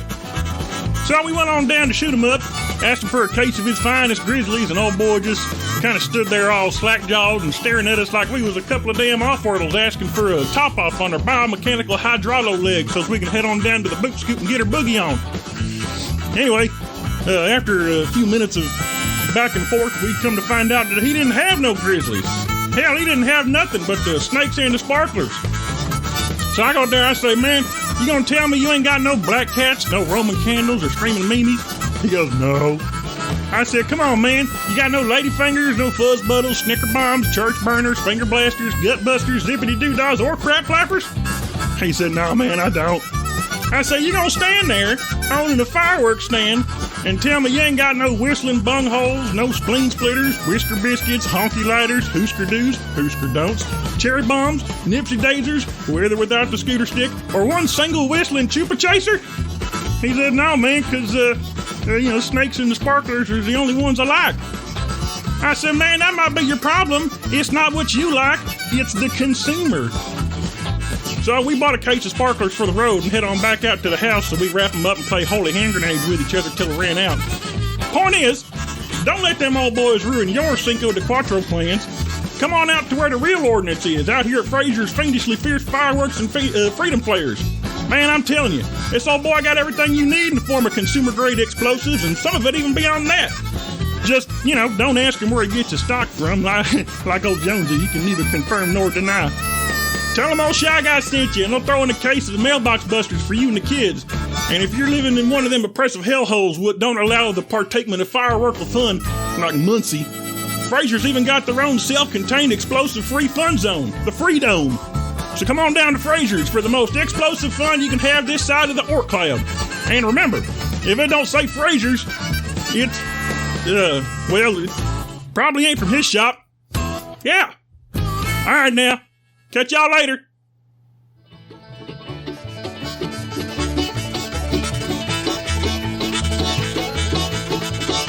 We're back to Space Truckin' with Buck Ruckus. Let's get on back to it.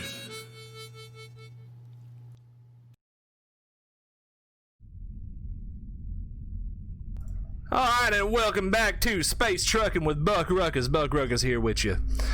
Hey, Shy Guy, I like that new fireworks ad you got there. How you like that one? Man, that's a nice one. We need to head on out there. That's with you and your cousin Slayton or something like that. Well, Leron. Slayton. We've been over this 100. How the hell you gonna forget this? Slayton is my uncle, and Leron is his boy. Leron is his boy. Uncle Slayton, cousin Leron. Okay, I got it. I got it this time. Take you out to the Freedom and set off some damn chupa chasers after your ass. I'll tell you what. Where were we? That might be fun. Well, we're about to get into this epic, the beefening between epic beefums and quarter balder. Now, for those that might or might not remember, there is a real kind of thing getting down between these two powerlifters, epic beefums and quarter balder.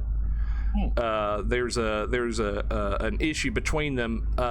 Epic beefums won the powerlifting competition. I think it's called the B5 or something like that. And then quarter balder came in sometime later and set a better record than epic beefums. And beefums don't like that too much. You don't take too kindly to that.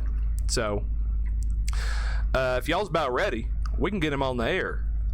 Yeah, all right, here we go. First in line, we got epic beefums. Epic beefums, you're on the line with us. Oh, hey guys, how's it going? Oh, it's going great. It's good to hear your voice again, Epic Beefums. And before we get too far into it, let's go ahead and introduce. We've heard from him once before through a recording. The quarter balder. Quarter balder, if you could just say hello for us, that'd be fantastic. Yeah, Buck Ruckus. Yeah, thanks for having me on. I know this isn't supposed to be a political show, but I just figured I'd take the opportunity right here, right now, since I had a platform. I just wanted to say, fuck the Federation, yeah. Fuck the Federation, yeah. Well, I'm taking off the air, I swear to God. Look, guys, the Federation isn't so bad. Okay, they're pretty good. No, they shit. Come on. All right. Before this devolves into a deeply political show, let's stay on topic a little bit here, and let's talk about this powerlifting competition that happened. Now, Epic Beefums, I've spoken to you once before. Why don't you give it in your own words what happened? Sure. Yeah, okay. So about, 700 million cycles ago, we competed in a star lift competition. And I won fair and square. I lifted a helium iron star. And to competition standards, and I rightfully won. And this quarter boulder guy comes along, some nobody guy, and he's in the same competition, and they say he lifted more than me. But his star was like mostly hydrogen, and it was just massive. But it wasn't very dense, so that's what they said. So it's just insane that they would have given it to him. Now, quarter baller, what do you got to say about that? He got one thing right. I do see that I lifted more than him. I lifted more weight on the bar. Did these nuts? Yeah, they got that right. Oh, shots fired. More weight on the bar. You lifted more weight on the bar and in them nuts. That doesn't even count. That's part of your body. If I wanted to do that, then watch this. Now who's got big nuts? Me. I've got big old nuts. They're heavy, and I still have to lift them. But anyway, yeah. So there. Now, I got a question here. Just from my understanding, what actually weighs more, a pound of helium iron or a pound of hydrogen? That's a great question. I think that's what's being debated right now. Epic Beefum says I have no fucking idea, guys. Well, I mean, Beefum's whole point is that his star was heavier, Yeah, but a pound's a pound, right? I mean, but in the context of this competition here, if you got a pound of the helium iron and a pound of the hydrogen star, which one weighs more? Well, mine was helium and iron too, and it was competition standards, so I won. But if it's helium now, doesn't that make it float anyway? My chemistry. I see what's happening here. Okay. Hydrogen's real floaty though. I think, Shy Guy, when it comes to this kind of lifting, where you're lifting star class weights and things like that, helium ain't gonna be floating up in the atmosphere or anything like that. Sometimes there ain't even no atmosphere. Well, your voice is pretty deep too, so I guess it don't do that either. It don't do that neither. Up here and sounded weird and stuff. Right. Nope. This is about as high as I got. This is where it goes. That's fair enough. Of course, I can, really fucking blow it up too, guys. Heard that. Now, quarter boulder. The bigger it gets, Yeah, I was gonna say that weight. Go ahead. But he can't handle the load. No, he can't handle the knowledge. How big he gets, still lifted more than him. I swear. I tell you, quarter boulder's all business, Beefums. I mean, yeah. What do you got to say about that? I think that he's way off base there, because my brain doesn't weigh anything at all. It's all beef, baby. It's just I use it to lift. That's all it's for. Damn it, Buck. Hey, you're breaking up. Draw money here, Buck. You got some interference happening there. Guy couldn't draw a square on a goddamn piece of grit paper. Yeah. Let's draw a crowd. It's illegal to fight somebody that's stupid. I mean, that's what it says on the paper here, is that it's legal for you to fight somebody that's stupid, so, Did he say I couldn't draw on a square of grid paper? He said you couldn't draw a square on grid paper. What do you got to say about that, Beefums? What the fuck, man? I can draw super good. I can draw a spaceship. I can draw a dinosaur. What's your favorite I can dinosaur? draw a planet. It's real easy. You just draw a circle. What's your favorite dinosaur? Dinosaur kind of, you know. What dinosaur do you? The tall one. What dinosaur do you want to be when you grow up, Beefums? The beefiest one. The beefosaur.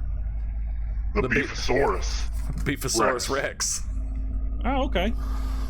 Now, when you draw those things, do they put that on the refrigerator? Your spaceship and your dinosaur and your planet? There's no refrigerator big enough. Mine's a Triceratops. Now, Beefums, I got another question for you. Are you sure you got all those weights correct earlier? You did the math and figured out that you actually lifted more than Quarter Balder. Look, okay, that's what they said. You guys are like questioning me on this stuff, and that's what they said. That's the competition guys who ran it. The B5, the Big Boys Brutal Body Punch Royale. They ran it and they said my star was helium and it was heavier than hydrogen, okay? And that there was iron in it. It was hot. And it burned my hands. Okay? That's too bad. All right. Okay. All right. Yeah, it's all right, man. Let it out, I guess. Yeah, it's I'm putting you up to this. It's hard out there for a lifter sometimes, I guess. Hey, fucking just trying to be nice, fucking half Balder. Did he say what I think he said? A quarter pounder. What? Nice. Uh-oh. Shit. Where are you going? Half Balder. Did you just call him Half Balder? You called him Half Balder? Like he's more Balder than Quarter Balder. Hey, look, man. You see? Look, that's okay. So half Balder's his piece of shit dad. He's kind of a deadbeat, just a real piece of shit. Oh. I just hope you understand. I hope you understand that the hellfire you're putting yourself in. That's Just his like dad? Just like math, I don't think you understand the world of hurt you're throwing yourself. I get math and hurt.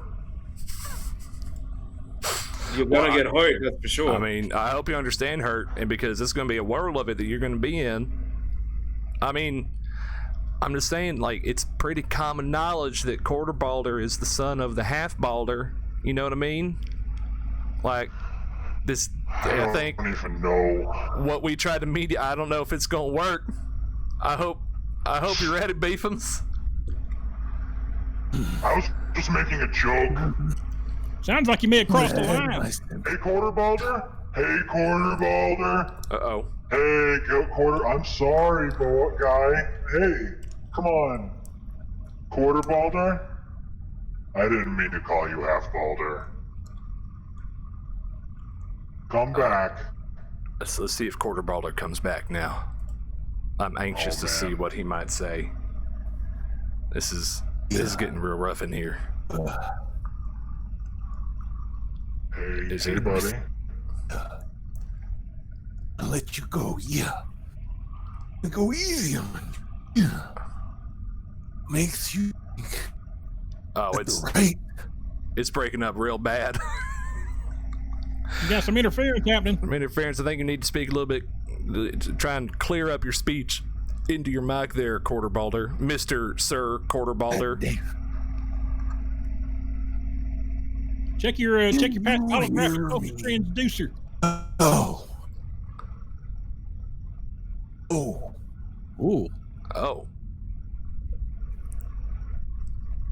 Man, he must be really mad. I think he's real mad. He might be. There's a lot of interference on the subspace communication line right now. Let's see what we can do. Someone call the Federation. They might be able to help. We don't really call the Federation too much out here unless it's absolutely necessary. Mom always said, "Don't bring the help back to our house." They're like super helpful guys. Helpful about getting you fucking sent out into a damn wormhole without a suit on. Oh. I mean, that's pretty rough. I think they only do that to people who deserve it. I think we just gonna disagree on damn near everything. If I'm gonna be straight with you. Sorry to hear that. Sound like you blew a gasket. Buddy, hear me. Yeah. Oh, hey. You're coming through a little bit now. If I'm in my sympathy.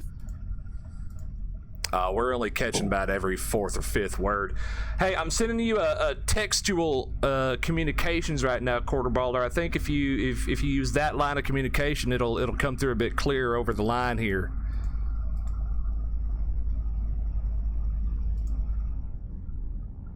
Let me know if you've received that.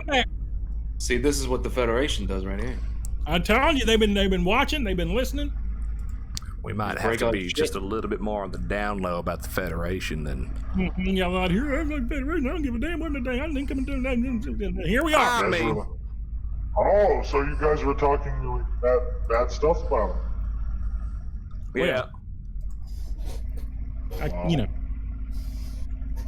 These white devils over here. I don't know what's going on with them. I mean, we know the Federation's turning stars off and shit. I'm trying not to poke the chupacabra. Know what I mean? Nobody was poke the chupacabra. They're using the star energy for charitable causes. They said so. Is that what they said? Is that what they said to you? Yeah, I gotta lift them. I noticed when they're gone. I asked them. I was like, "Hey guys, where are these stars going?" And they're like, "Oh, we're taking them for good causes." All right, let me see if I can get a hold of Quarterballer here. Let's see if this works. This might work. This is a different, separate voice communication line that I'm using here. See if we can get a more clear transmission from him. What are these weird noises? This sounds like an ancient technology that I recently got my hands on. I'll talk about it later. I mean, I don't hear any noises. Your call has been forwarded to an automatic voice message system. Who's the switch? 9371455. She scares me. 1 is not available. Yeah, this is terrifying. Oh, man. Tone. Please record your Who's what? When you have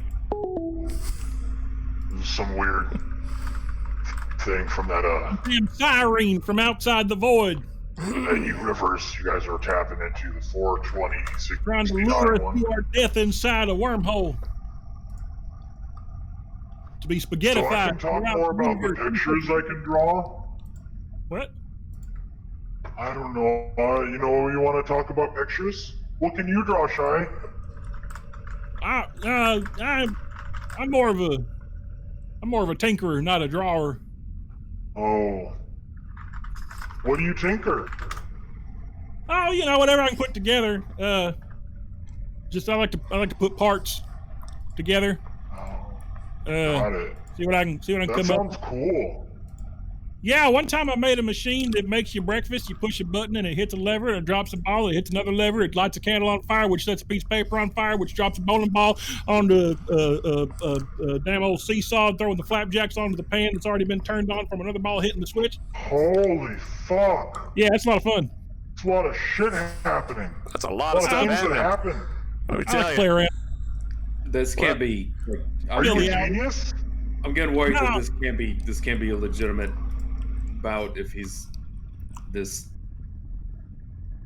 Man, are you saying your head's full of beef? Like there's beef in your head? My head? Well, I don't know. I mean, just what is the brain's just it's a muscle. I think thinking is just like lifting, really. It's just like lifting. You gotta exercise it and you gotta do stuff. So yeah, I use it to lift. Yeah, So you gotta get mind grapes, Is it like a regimen of some kind? Mm-hmm. Yeah. Yeah, I just think real hard, and I do several reps of numbers, and it's like, like lifting with your head guts. You just do it. Yeah. Uh-oh, I think we got him back. Yeah. Hey there, Mr. Oh yeah, we're picking up all the words. Yeah. Yeah. I can hear you. God damn it, I was gonna go easy on you. What makes you think? Yeah, you have the right to bring up his name. After what he did, yeah. There wasn't a gem in the galaxy that would let me join. Oh, that's right. You're getting hot. Yeah, cheese butter. 8 hours a day earned into me. Lifting boxes of cheese with your face on them. Yeah. For another 10 hours a day, I lifted those boxes to earn these arms, to earn this chest, yeah, to earn these legs. Yeah. My strength grew exponentially. Yeah. Started with boxes, moved to crate, moved to pallet. Yeah. I went from pallets and I lifted the warehouse. Yeah. I lifted a moon without any help from anybody. No. Yeah, because they wouldn't help me because of what you did. Yeah. I lifted till they had to let me into the gym. Payphones. Yeah. Because they couldn't stop me. Yeah. They had to let me into the B5. Yeah. Because they couldn't stop me. I don't remember that. I don't remember that. In the ring on Sunday. Because you can't stop me. Yeah. Quarterball, are you still there? Hey. You still? No, I think he's gone. I think he's just. I can't even talk smack back. I can't even back smack talk. I can't. I know next. I'm here. Just go. I don't know. Beefums. I don't think you should do that. No. Beefums. I mean, not to get back to the point. First of all, I didn't know that you didn't know that Half-Balder was his old man. Well, why does anyone know that? Who is this guy? I was just making a joke. I mean, he's like 50, 60 metric tons of shit. He was a dickhead. Everybody knows that. Huh. I mean, Quarterball's a dickhead, or? I mean, Half-Balder. I don't know. Listen, Half-Balder. It's strange to me that you didn't know that, and you still happened upon the name Half-Balder to use as an insult. I mean, I'm just telling you, this is going to be a rough show for you, Beefums. I just wanted it to be kind of word for you. A real cut, real cut. I wanted to hurt him with an insult, like he's half bald. Don't put another in there. Don't do it again. It'd be a great joke if his dad's name wasn't Half-Balder. Right? It would have been good. It kind of backfired on me. Well, that'll happen. Well, I hope you've been working out a lot. I mean, you've been working out, right? Yeah, I've been working out. I've been putting a lot of reps in. A lot of reps in. Working yeah, that's right. Been putting a lot of time in. So I don't know. I think it's going to be a good one. If you had to break it down, like how much have you been working out each quadrant of your body? Yeah, could you break that down in like a percentage? Well, I got a regimen, right? Yeah, no, I work it out. I'm beefing up. I always got a regimen. I work on my brain, part of the time. I work on my legs. It's about 30% of my week is spent on legs. Okay. And about 40% of my time on the middle part, my torso part. And then on my back, probably like 60, 70% of my time on my whole week is like on my back. And then maybe like 20% or so on my lower arms. Hey, Jonesy. 40-50% on my upper arms. Did you and then I work on my neck for like 40 or 50% of the time. First he says he works on his brain. And I work on my brain a lot. Like 90% of my time is spent on my brain. Like I'm just doing reps. I don't think he knows how to count. Yeah, prime numbers? Really? You bunch of numbers like 5, 7. I got a bunch of them. 27. Yeah. 37. That's 10 more. I hate to break it to you, but we're kind of going over the limit of amount of percent you can have. Well, with that attitude, Jonesy. I mean, just in the realm of numbers, he's breaking the glass ceiling over there. No, yeah. I think he's breaking his head guts or whatever the hell he called it. Beefums, you said that you work out with your brain? Level. I do. How do you work out with your brain? Well, mainly the numbers, reps, saying them, thinking about them, and then I do other things. I just I look at the sky, and I think real hard about like a single point, like a grain of sand. Jonesy, I don't think he gets it. And then it's like, I don't think y'all get it. And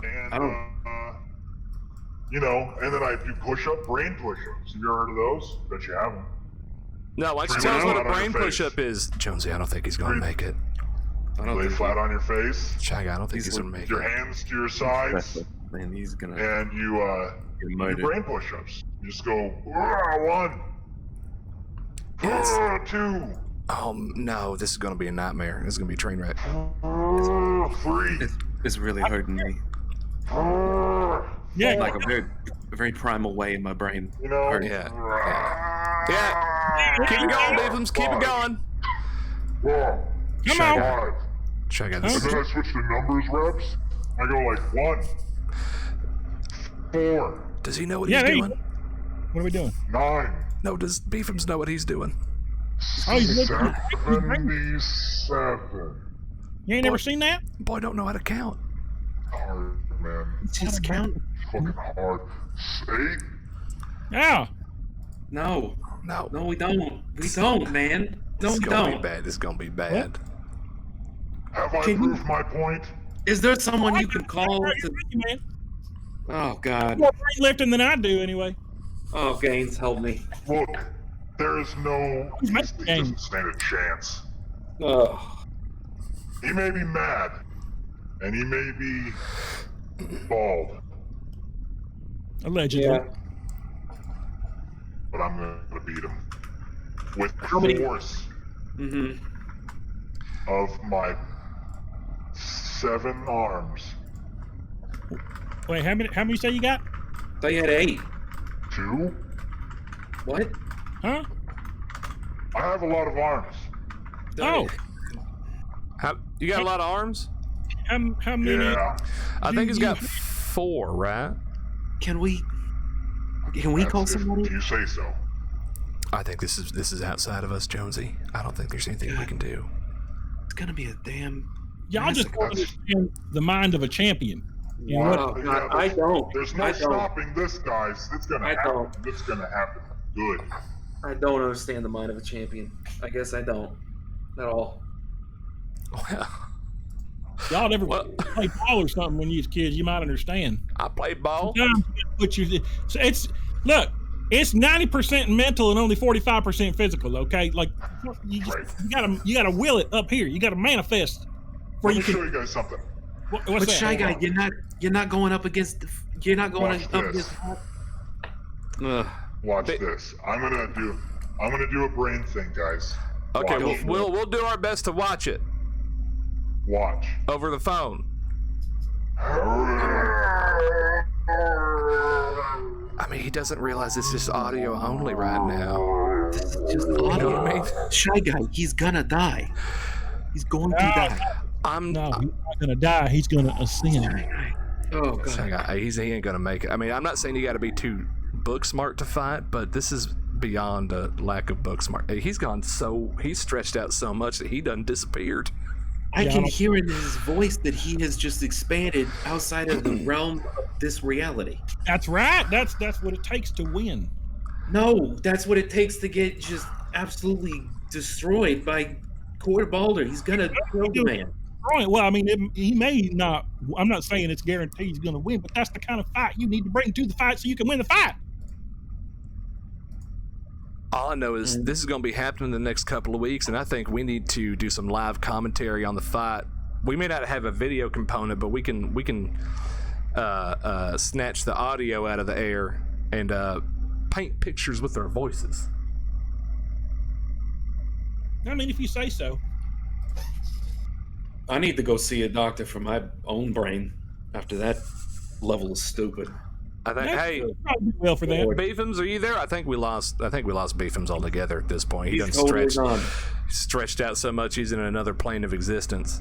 He might have shrunk down to a 2-dimensional creature. I can feel him all around him. He's transcending physical barriers and limitations of time and space. Did you hear him count? Did you hear him counting numbers? I sure did. He jumped to 70-something after. That's a big jump. But I mean, he did like 1, 2, 4, 70. Yeah. I think he got up to about 327% when he was counting off the percentage of workouts he does in his body. He's so far past 100%. That's the mind of a champion. The mind of a champion. That's the mind of a dead man. Maybe I get it. I don't know. I don't know. That's going to be a fun white to fotch. You can't look. Talking about you can't get the damn words right. Now you're gonna talk about numbers. You ain't getting numbers right. You can't get the words right. I can count. You want me to count? Before you start throwing stones at his. 1, 2, 4, 5. Couldn't even lift him if you tried. I ain't the one trying to fight here. That's Epic Beefums. And like I said, it don't take much book smarts to be knowing how to fight much, but you know, it takes a little bit of intelligence, some kind of spatial combat intelligence to go, especially to go up against quarterback. Look. I'm looking. The pure aggression and the pure stupid coming out of the freaking audio from that, it's got us all riled up. And it's got us all, just. I don't even know anymore. We're all just lost our damn minds, and we're just full stupid at this point. I know exactly where my mind is. Your mind's up my ass. Do you see what I'm saying? No. Do we have an ad or something? Jesus Christ. We do. We got another quick commercial break to get to before we go into Jonesy's Conspiracy Corner. So let me cue that up real fast. Make sure that one works. I'm gonna go put my head in a freaking icebox. Oh my god. That was I'm gonna tell you, that was something. Anyway, I'm kind of in the middle. I don't think Beefums can really pull it out, but he may put up one hell of a fight. That's all that matters. Anyway, we'll be back after a quick word from these sponsors and get into Jonesy's Conspiracy Corner. So we'll come back right after these messages. Children of the Magellanic Cloud, rejoice. Yes, rejoice, brothers and sisters, clones, aggregate entities, and superliminal quasi-beings, for your time is finally at hand. Yes, it's true. The great explorer is coming again. Space Magellan. He's coming, friends, to finish his voyage and take the true believers back to the final port. Tune in to Neutrino Frequency 1489.4.27.1521 every space hour and join us as we venture deep into the mysteries that Space Magellan reveals. Take part in our affirmation of faith that only he can chart the true course through the void. And finally, join us every fourth space hour as we band together to reject the lure of that hated spiral, that disgusting pinwheel of evil, the Milky Way. The Greater Church of Magellanites prays that all your courses be true and all your natives peaceable. Go and navigate the waters that Space Magellan reveals.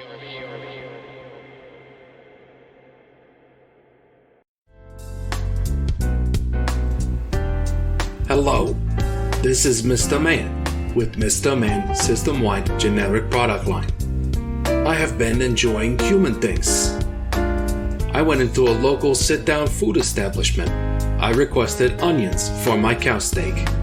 The server stated, "We charge extra for additions."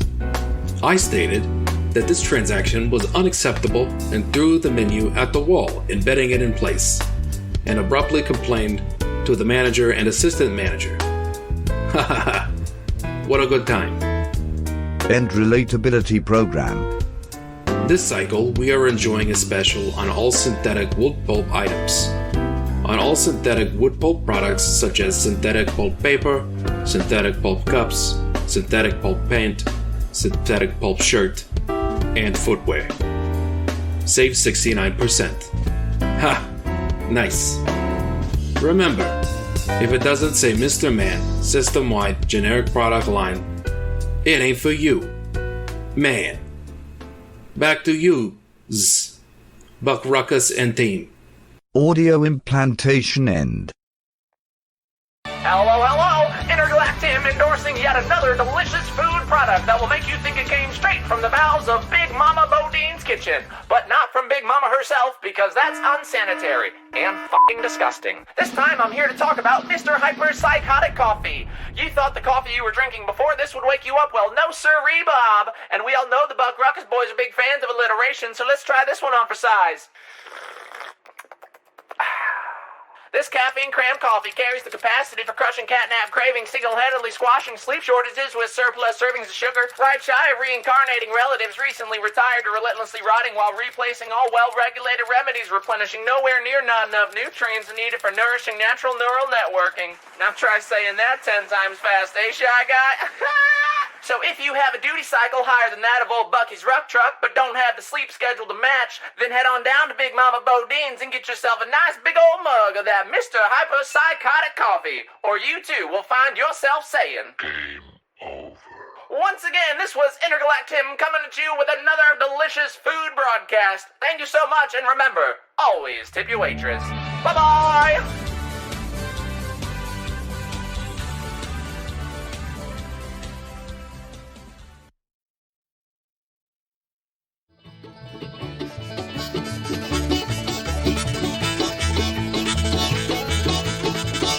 We're back to Space Truckin' with Buck Ruckus.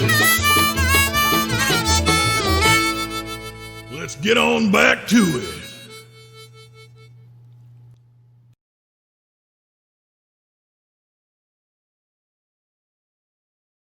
All right, welcome back to Space Truckin' with Buck Ruckus. Yep. Now, I believe we're coming into Jonesy's Conspiracy Corner. Now, after our next ad break, we'll be into Shy Guy Shyline territory. So go ahead, drop us a line at the appropriate location, especially if you're in Earth timeline 420.69 in the new Twitch channel that we have access to.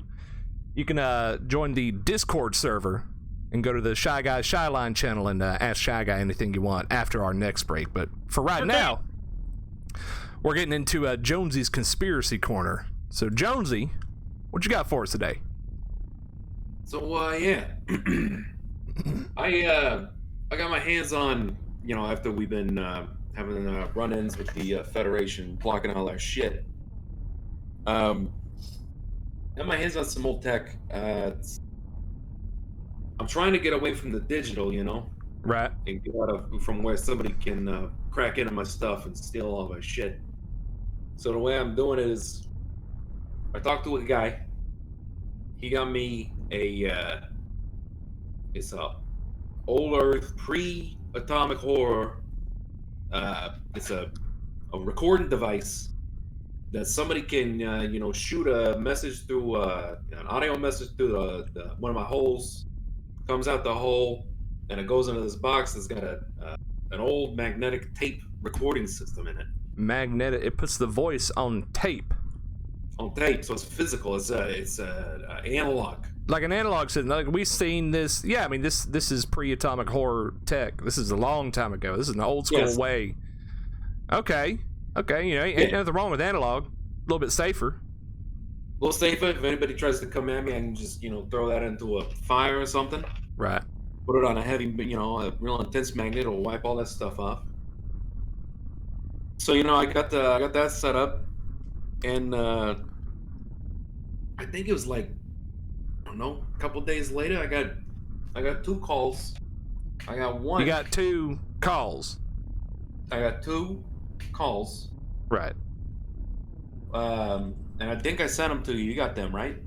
I do. I got them here for you. Which one do you want to hear first? So the first one, the first one's gonna be from a certain group of certain species that I was a little misled on. That I did apologize for later. The Mothrotians. So if we could do it on Mothrotians first. Now I ain't listened to these yet. So this is an actual an old Earthian analog version of a voicemail from a Mothrosian. Yeah, I recorded it while I was playing, and yeah, it's a Mothrosian calling in to I guess clear the air or something. Clear the air tonight. You want me to go ahead and play it for you? Yeah, just pop that on and let's take a little ear gander. You got it. We got it. This is the Mothrosian voicemail.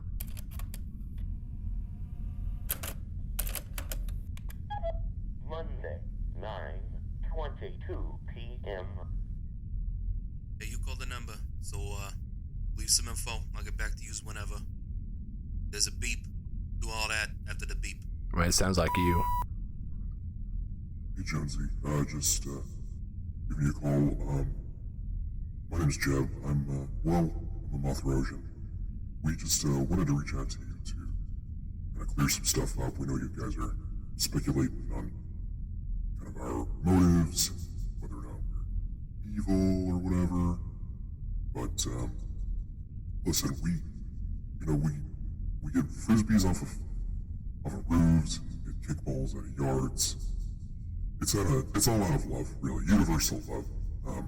Universal it's love. Just that sometimes when we come from the space we come from, well, it uses a lot of energy, and sometimes the whole sea will dry up, or maybe a planet will get a little dusty after. So there it is. I was going to pause it right there. So we got confirmation from a Mothrosian that left you a voicemail, an old magnetic tape from Pre-Atomic Horror, saying that they do actually dry up oceans and stuff like that. Uh-oh. Yep. Yep, they're straight from the Mothrosians' face bits or whatever they got. The face bits. You want to throw up a picture? I still got the pictures up here. Yeah, throw them up there.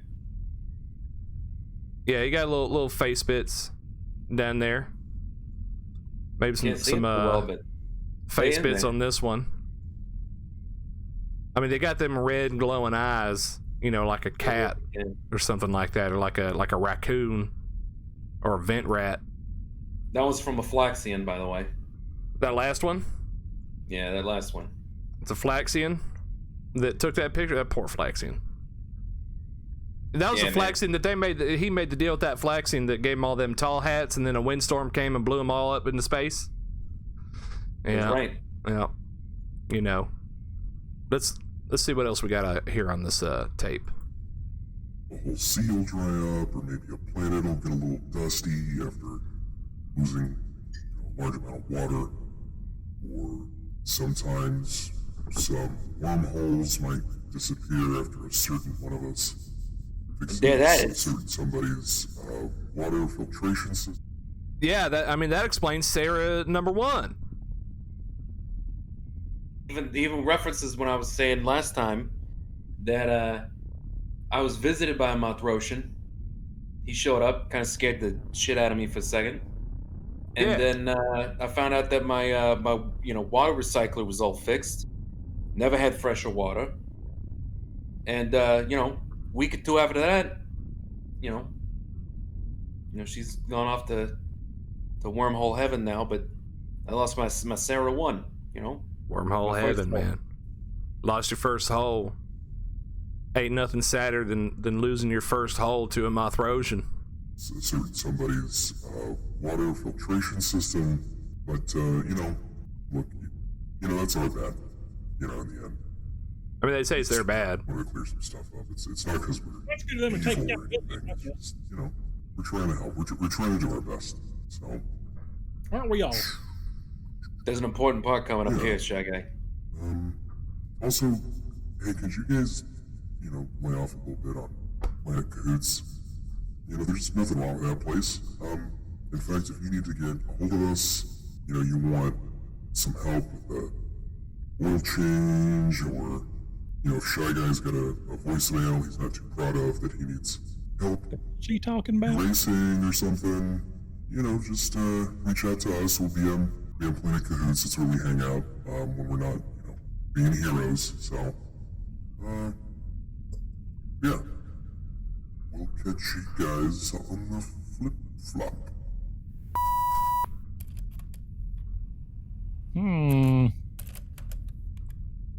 I thought it was Shy Guy was going to perk up about Planet Cahoots, and then I was surprised again. Ball under the collar over here. I've been saying it. They're cahooting. They're cahooting, trying to get me to come down to Planet Cahoots so they can do whatever the hell they do to people when they come down to Planet Cahoots. I ain't falling for that shit. What do you think happens on Planet Cahoots? I don't know, but I don't want to stick around to find out. I mean, if Moth Rotians are hanging out on it, I don't even know if you could call it a planet anymore, Exactly. It's gotta be a freaking... I'm not drinking the oceans and farting out the stars and whatnot. I ain't gonna be party to that. Now, Shy Guy, did you hear that bit about them saying about a voicemail that could have been left and they could do something about that? I heard the voicemail. That's all I hear lately is damn voicemail. I know about it. It wouldn't be worth it, honestly, because that voicemail was just a bunch of honesty. Just a bunch of straight from the heart. What are they gonna do? Get rid of it? Everybody in the damn timeline's already heard it. You don't know. They might send the whole damn species through and wipe out the whole freaking galaxy. Who knows? Can they do that? Shit, I don't know. You want to find out?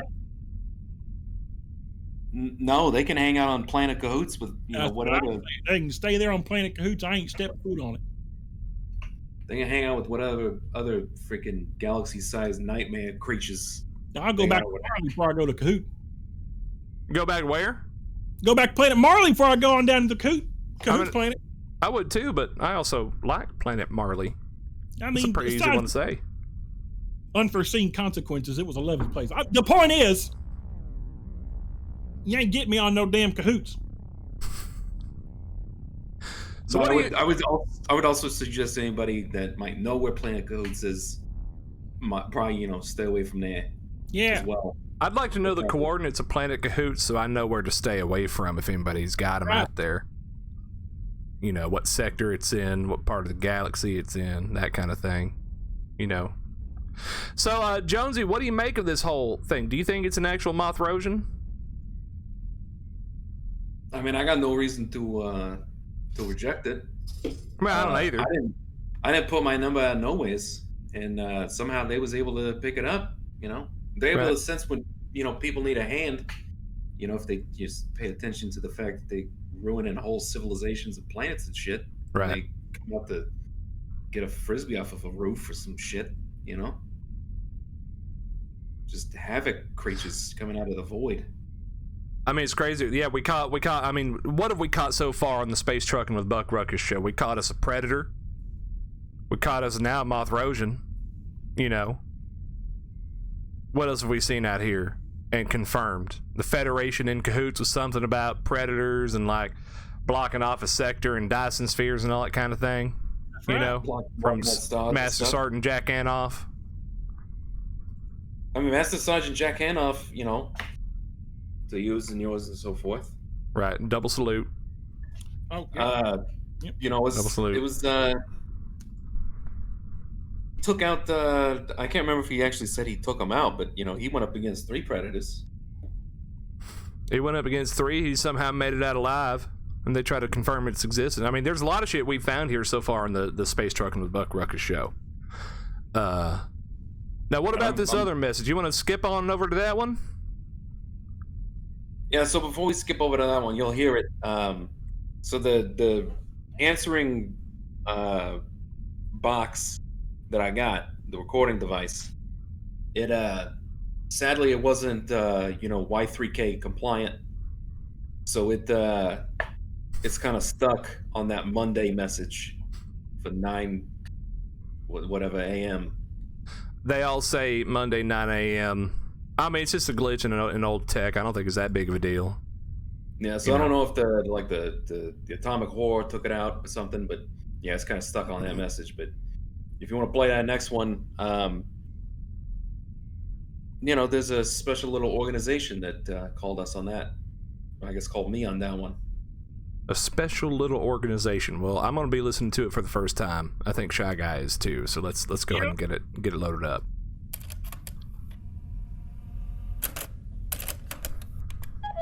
Monday, 9:22 p.m. Hey, you called the number, so leave some info. I'll get back to you whenever. That's a great outgoing message. Do all that after the beep. Thank God. It took a couple times. Hey, look, man.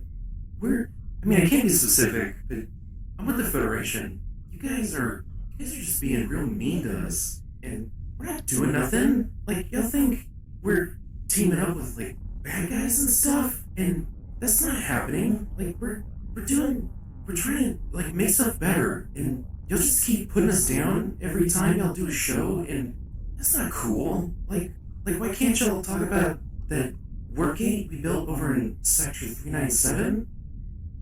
This is from the Federation. Yeah, this is the Federation calling you. Some kind of Federation individual reaching out. I'm glad you mentioned the warp gate that they put in. Provocateur. They put that warp gate in. I don't know if y'all saw that news about that warp gate over in that sector, but it kind of imploded on itself, and it took out half a whole system there. So I don't know what he's so proud I was about. going to ask because he said something, but I couldn't. He or she. It looks like that. It sounds like they got some kind of like voice hider or something like that. Mentioned a word, but I didn't know what it was. Let's see if we can listen to it again. Can't y'all talk about that warpgate we built over in the warp gate, 397? Sector 397. That's cool, right? Like, right? Okay. we're full out on that. We just wanted to like get some. It's nice to hear nice things about us, you know? I wonder what nice things he wants us to say about him. You know what I mean? I mean, I got nothing nice to say. I mean, what has the Federation done for you lately? Outside of steal stars out of the sky? Right out of the night sky. We're not doing evil stuff with nobody. It's not. Gosh dang it. Put a little like time and effort into things. Dang. Could you guys putting in like a new wormhole generator in Sector 846, and could y'all like talk about that on the show? We're working really long hours on it, and we think it's gonna look real cool and nice. So give us like one or something. Anyway, could y'all like stop saying F us and stuff? Like, I feel like this isn't a big. Oh, they want us to stop. They want us to stop saying "fuck the Federation." Coming straight from deep space. And there you go. He got the airtime he's looking for about that wormhole out there. So you're welcome. You're welcome. I'm sure that'll just collapse into some kind of freaking eldritch nightmare, some shit. Bunzai Taylor says, "Sounds like a whiny little bitch to me."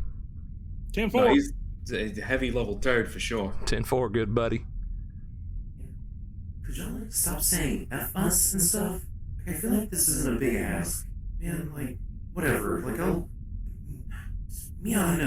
guess we'll see if you're gonna be cool about it. Bye or whatever. Well, bye. Bye or whatever. So dang. He said bye, but it didn't go away. Let's see. So dang miffed about it. Hey, Greg, are we going down to the torture station later? Did y'all hear that? Torture station. Just got me so upset. I just need to know. Wait, is this? Oh God, is this still on? Thing. Funny, just a funny, it's a funny Federation goof. We're not. Everything's. It's all good. Goodbye. What did he say there at the end? They got a damn tortured. Oh crap! The button things aren't working. Oh, we're still going. Are you still got me? He can't figure it out. Gosh, dang it. At all. I'll just pull the plug out. I'll just do that. Huh. Man, that poor son of a bitch just couldn't figure it out to save his life. What's he saying at the end there that he didn't want us to hear about? I mean, the torture station? Yeah, it sounded like he said he and Orgek or something like that is about to go into a torture changer to go kick it for a little bit. You know what I mean? Work out some internal struggle with some shit. There may be some peace to be found in the quiet halls of an empty torture chamber, but I don't feel like they're on that level. I mean, the Federation's been denying that they've been torturing folks for, a century or two. You know what I mean? Yeah. So they don't do it, but now we got evidence or proof. We'll say that they do.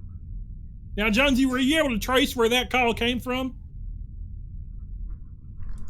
I mean, I'm not going to confirm nor deny the there we go. The exact coordinate. There it is. There's classic Jonesy. But it came through a hole that I got a lot of faith in. It's a faithful hole for me. Mm-hmm. So a faith hole. It's a faithful Jonesy hole for sure. Yeah. Yeah. And I traced it back. It's in a sector that the Federation is known to be heavy influence in. So I believe it. You mentioned the wormhole. I got that one. He wants us to give us props to that wormhole they built. Info about that wormhole didn't hit until I think it was a week after I got that message. So how would they know that if they ain't the Federation? Yeah, I suppose so. That's crazy. I mean, when did you get a new hole? I'm getting new holes all the time. You got holes in different sector codes and everything like that? I got holes all over the damn place. I get holes. I get holes. I got holes that nobody know about. That's a lot of holes. I shoot up and down every which way down holes that can't nobody find. Holes on holes on holes. That's right. Well, so I mean, what do we do about this? Who are we going to call? Who are we going to call? I mean, not the GBs or anything like that. The Bee Gees? No, the GBs. That's folks you call whenever you're in trouble. It ain't nothing. Don't worry about it. But okay. Who do we call? We know two lawyers at least. Well, that's true. Maybe if these people that are worried about the government Federation coming up in their business. We can ask them about if we can get them on the show. Right, Jones. I think it was it was a Shy Guy. Your cousin Leron did some work with Joe Bob. Well, he had an accident. And, he hired Joe Bob. Retained counsel, as it's called. Jonesy, have you ever done anything with Jandy? Jandy? No. I ain't heard the best things about Jandy. Maybe I hear he's a great lawyer, but I hear he's from some pretty rough guy. He's we did listen to that advertisement where he's calling out Joe Bob. He's legit. He's out for blood. But maybe I could try and get a hold of him myself. I think I might have known somebody who's acquired the services of Jandy Bronzini before. Maybe we can get them together on the air. Maybe settle their differences. And he takes on them class actions. Maybe we could file a class action lawsuit against the Federation or something like that. I mean, I don't get involved in I don't believe in courts or nothing. It's all corrupt. That's what I'm saying. You fight fire with fire. Somebody get them twos and take it to the streets. Taking it to the streets. Then get them two lawyers on, and maybe they can use them to to use the fire metaphor, napalm the piss out of the Federation. See, I know Federation. They just sitting here telling me the things they think I want to hear. You know what I mean? And I ain't blind, but I know what I think I see. We got to take it to the streets. That's what I'm saying. Take it to the streets. I ain't trying to get all cahooted up into the damn old Federation torture chamber shit. Not me. Come and take it. That's what I'm saying. I would be interested to know what the what kind of business the Federation gets up to in the Planet Cahoots.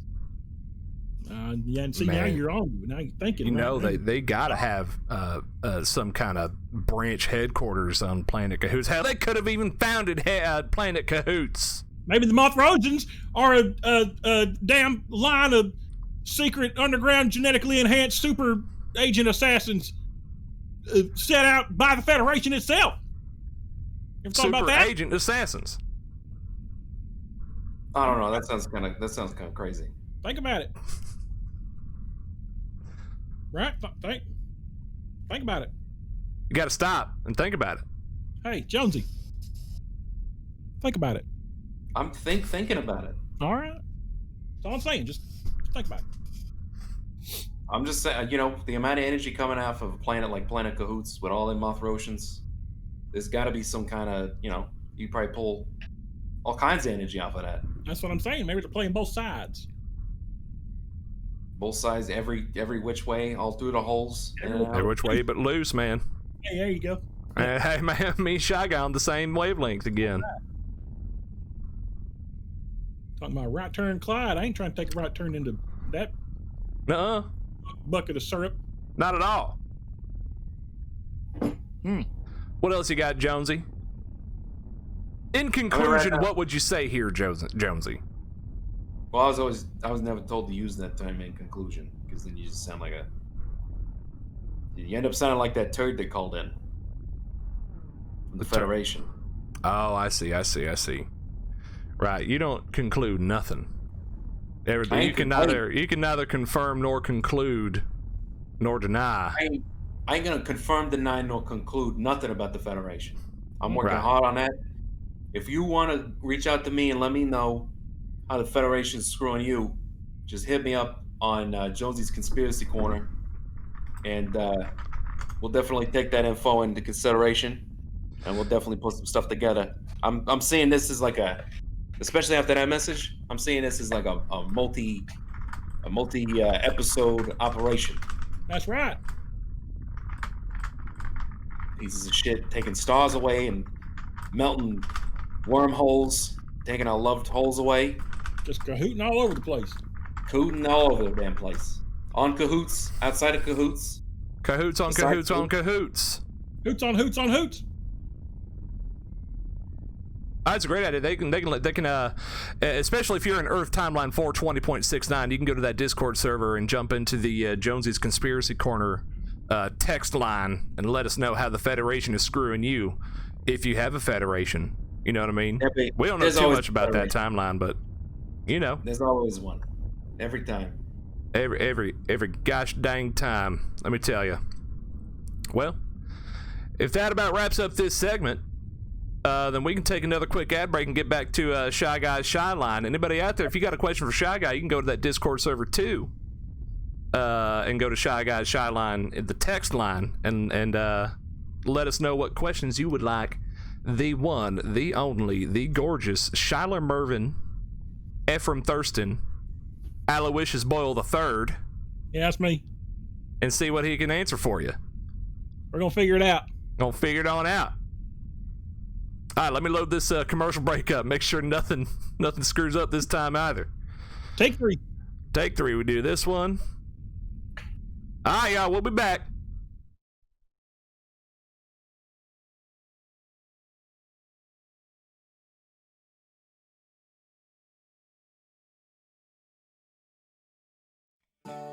Hi, I'm Mort Darthur Stafford, President and CEO of Atmos Eternus. Here at Atmos Eternus, we care about you, your family, and this galaxy we all share. We know our fuel connects you to what's important in life. That's why we charge double. Not only because you need to get to where you're going, but because you have nowhere else to turn. We hope you know just how much we care about you because you make us money. That's my promise to you. Atmos Eternus. Remember, we care about money. You make us money. Hey, y'all. This is Miss Sally Mae over at Big Mama Bodine's Diner and Refueling Station. I'm here to tell y'all that we got a space whale of a deal going on this cycle. We got a fresh catch of Astro Zeta steaks just waiting for the taking. Come on in and buy 2 pound or more Big Mama whale and tail combo and get entered to win a brand new Highwayman Mark IV. That's right, a brand new, never before flown Highwayman Mark IV. Signed by the one, the only, Waylon Christopherson himself. And remember, we have our weekly specials on head crab void bass every Friday night. And never forget to grab a slice of Big Mama's famous Mystery Meatloaf every Monday. Y'all come on in now, you hear? Is your space truck dull and drab? Has your space bumper lost its shine? Can you no longer see your ugly mug in the space spot mirrors on the front side of your space big rig, causing you to miss that slimy piece of mystery meatloaf from Big Mama Bodine stuck in your teeth? Is the paint in your space door chipped? Is your space tire flattering your little sister's chest? Is your hunk of junk space truck failing you at every turn, thereby causing you to miss your deadline on delivering that large, well-paying haul of space sombreros and fire-break tequila to planet Tijuana? Well, we here at Spice Up My Space Truck are here to help. Bring us your broken down, tired piece of shit truck and we'll put the big back in your rig. We here at Spice Up My Space Truck pride ourselves on taking old, rundown space rigs and making them brand new. So come on down to our auto shop located on the galactic southeast side of Planet Junk and we'll fix you up real good. No duct tape needed.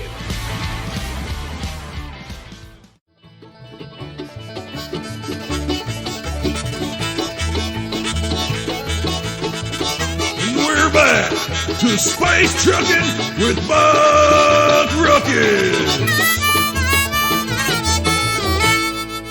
Let's get on back to it.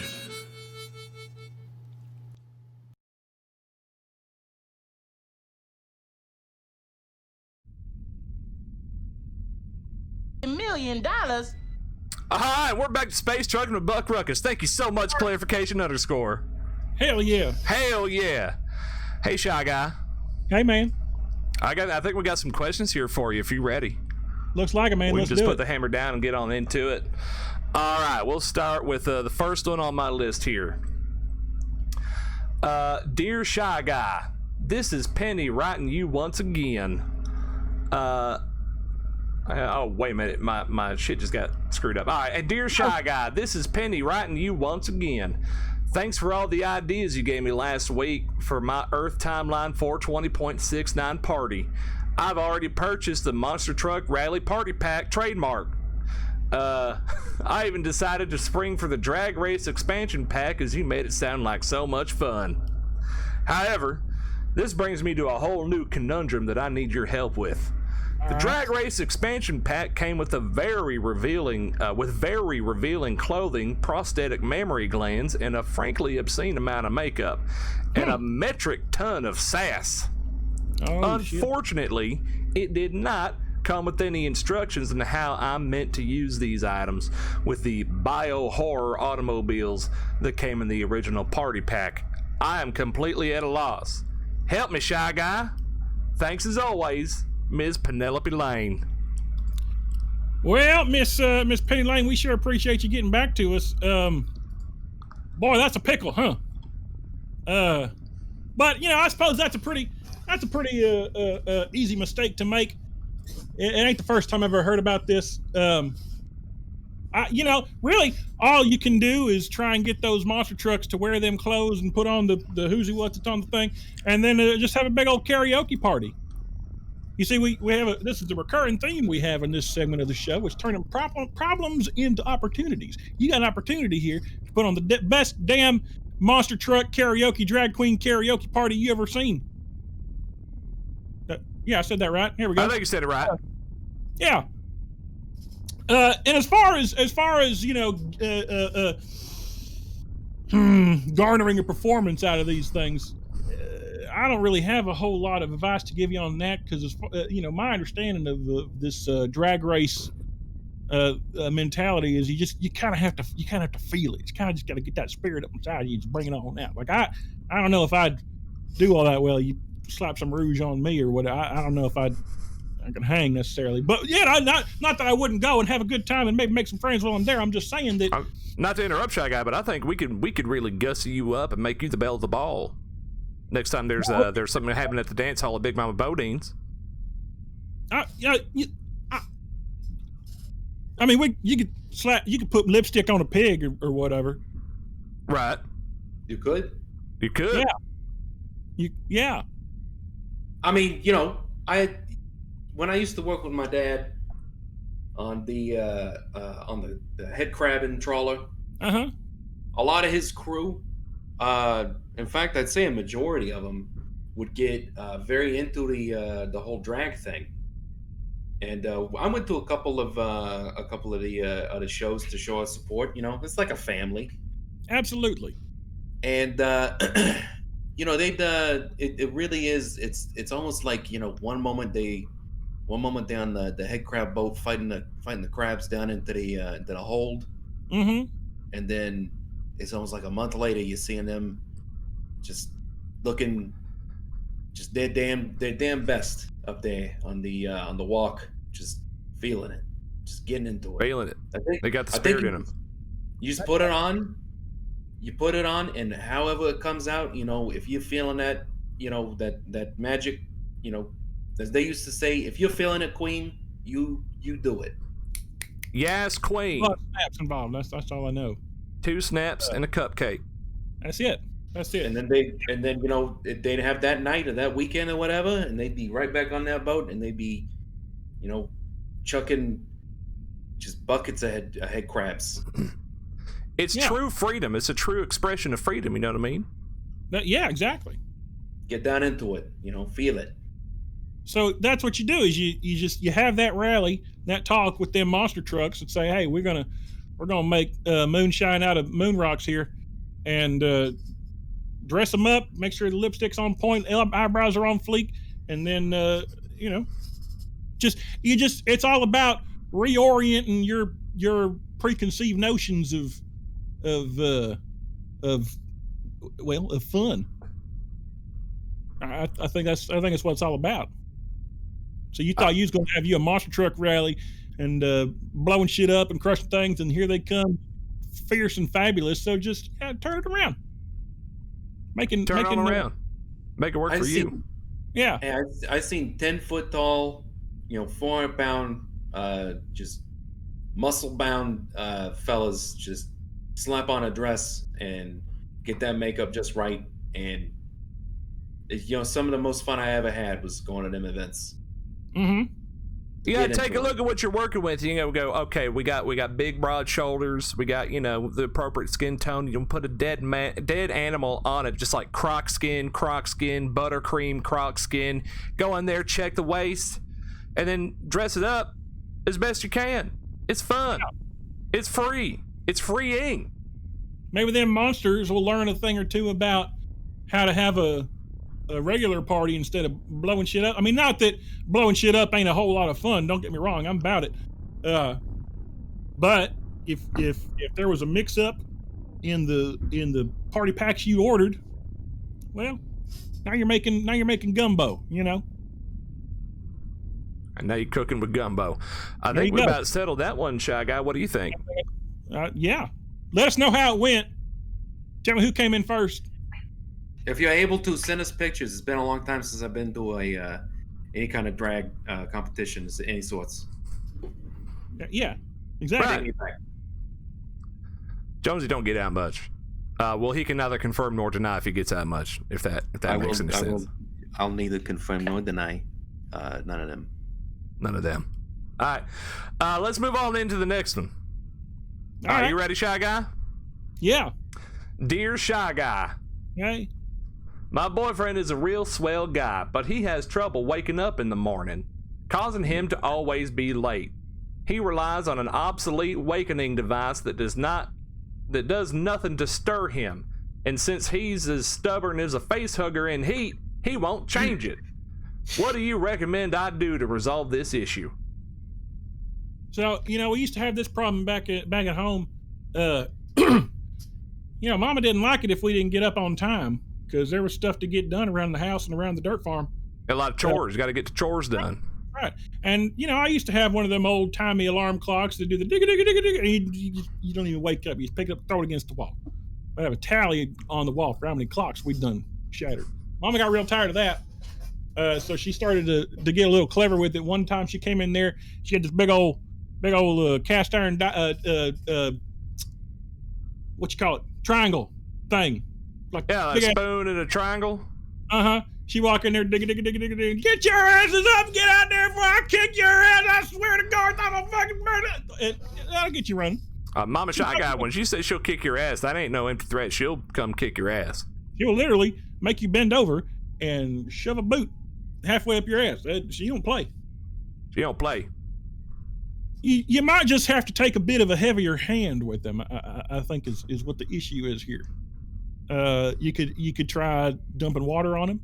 That don't work. You could try hitting him with the jumper cables attached to the car battery while he's still wet, and then he won't even have a choice. He'll have to get up out of bed. No big deal. I mean, getting zits by a 12-volt deep cycle that'll wake any man up. Right. One time, Mama caught about 3 or 4 of these chupacabras that had been patrolling around the house for a while. They was real hungry and real stinky, and she gathered them up and threw them in the room with me and Leron one morning because we weren't getting up. It was about 10 or 11 in the morning, or whatever. And again, I mean, what you gonna do? You gonna stay asleep while they're trying to tear your face off? No, you got to get up and do something about it. Yeah, I was gonna say when we on the trawler, the way we used to get like a greenhorn or a new person out. I don't know if a face hug is much like a head crab. I would imagine it is because face hug. The head crab goes on top, but I imagine the face hugger goes in the face.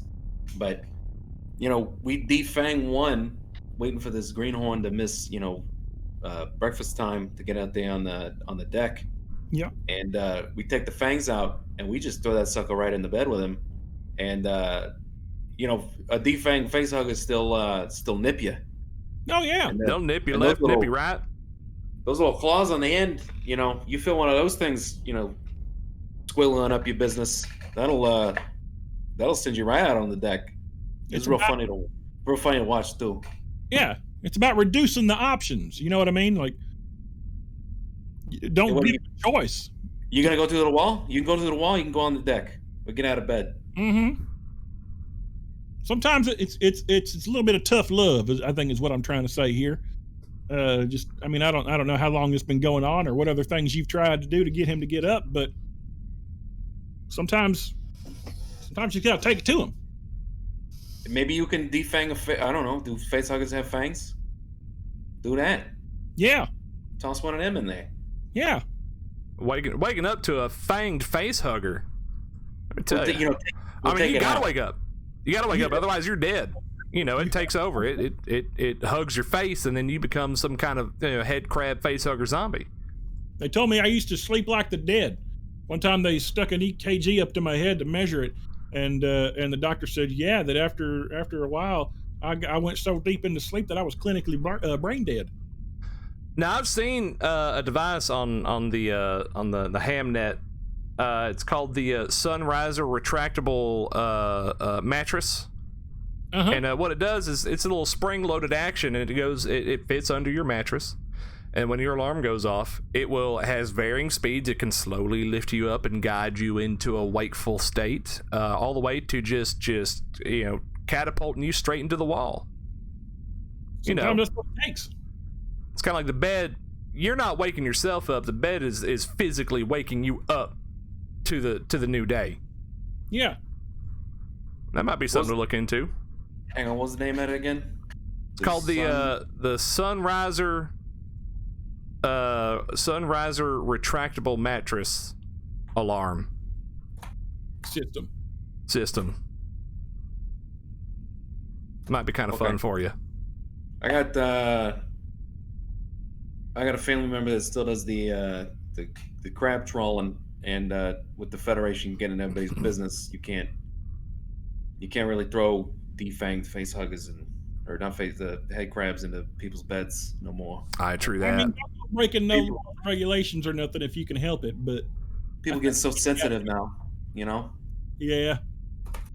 So I'll send them that, put that in when the greenhorn comes in, they could put that in there and just throw his ass, just chuck him over at the wall. That'd be great. It'd be good fun. Shy Guy, you about ready for a new one? Yeah, hit me. This one's real short and sweet. Dear Shy Guy. Hey. I joined the Federation to see the universe. I've seen it now. I've seen it. Now, how do I get out? This might be a Jonesy question. That's it. Run. Well, I'll tell you what worked for me is to join you a long-haul space truck. Yeah, people may not know that, but Shy Guy there is Federation trained. I mean, you do what you got to do to get out the farm. But then when you're done with that, you get out that and go do what you want. Sometimes, when you grow up on a dirt farm like Shy Guy does, if it's out there in the middle of nowhere, you're in Federation space, but you're not quite technically a citizen. They got these signs up that say "Do your part, earn your citizenship." Well, I earned mine. Took me about 4 years. Yeah, I mean, everybody did. Yeah. Right. I mean, that's probably the easiest way. Other than that, I tell you what else you could do.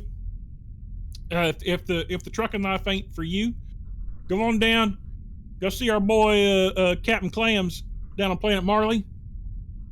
That's outside of the jurisdiction. There you go. Tell him to give you a glass of the blue shit. You'll see all sorts of shit you ain't never seen. It'll take you to a whole nother universe. Just one, though. Don't. Yeah, just one. You don't want to go to the others. You just want to do the one other one. Do blue and just one of the blue. No more than that. If you do any more than that, that's a real good way to get out. You're gonna fold right into some other kind of reality, something. You're gonna see the simulation. I think we got somebody in chat here that might actively be. It's a clarification. Says I'm doing my part, serving guarantees citizenship. So this person clarification might find this advice useful as well, so you can get out of the Federation as soon as you can. Yep. Right. Yeah. And let me tell you right now, I mean, old Buck Ruckus has been on this train too. They say serving guarantees citizenship, but not every damn time.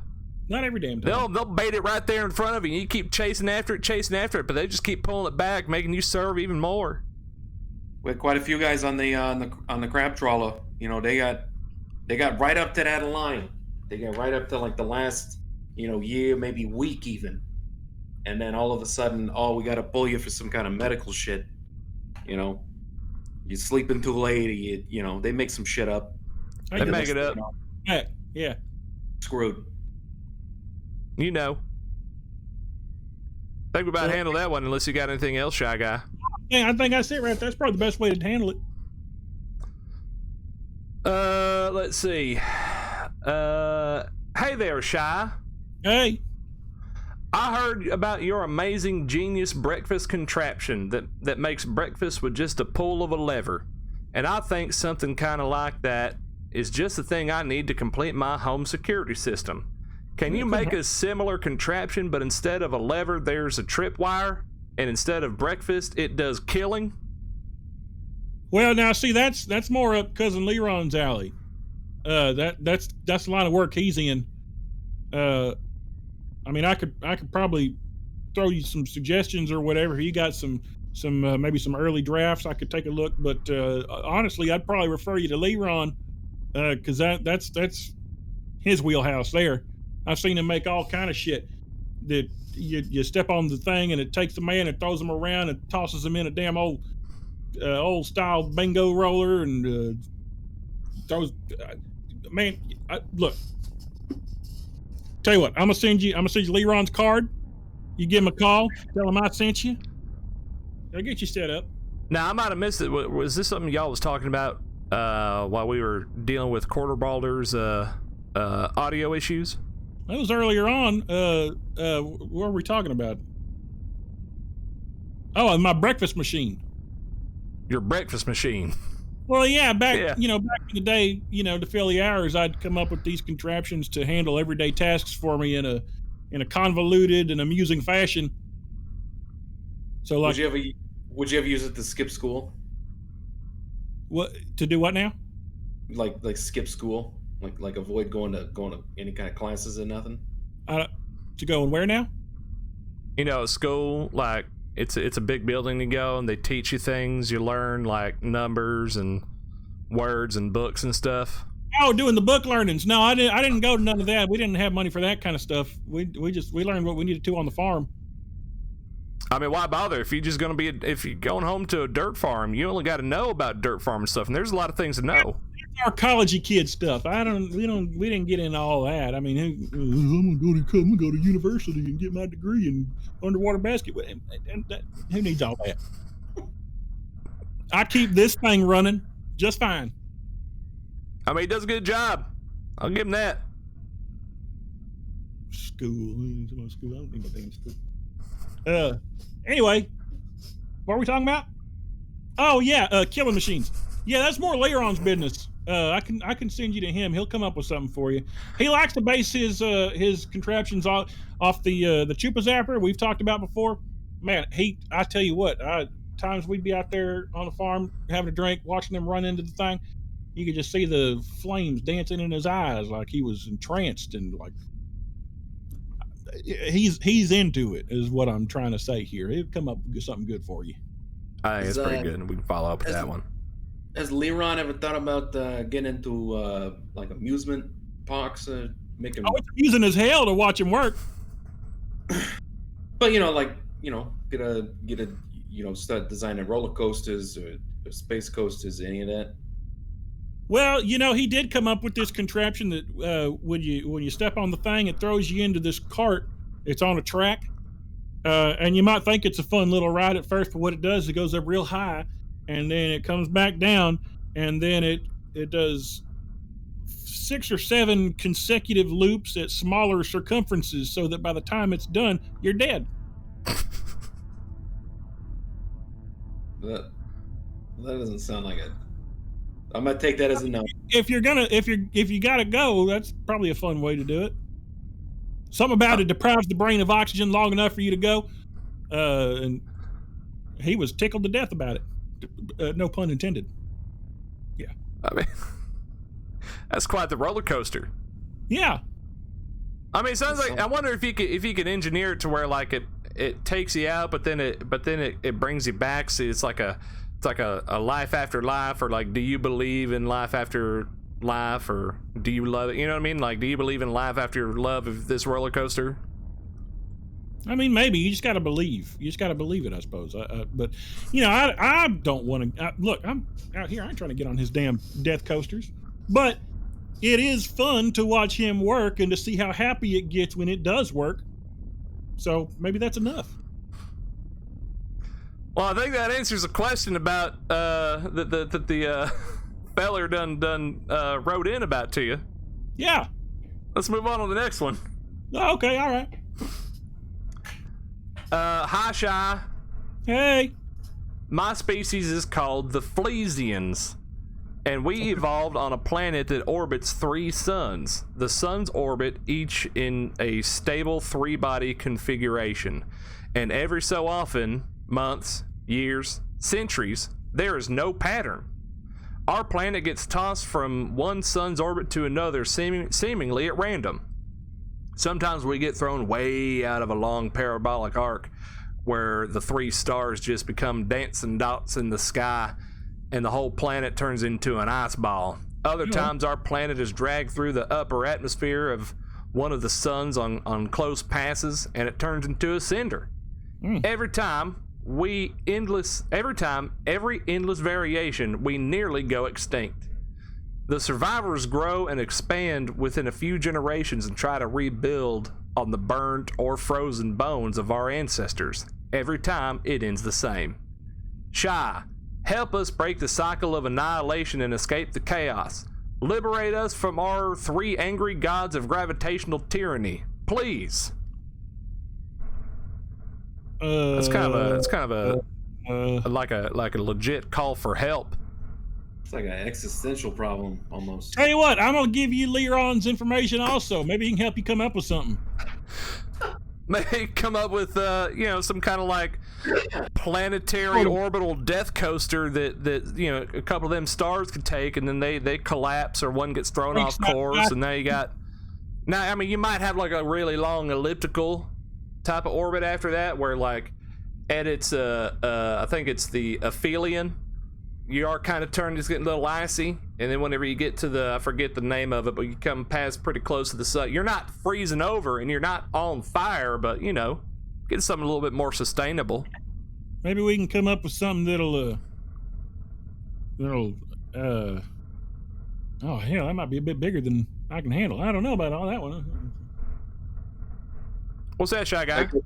Well, I'm just this is a big one.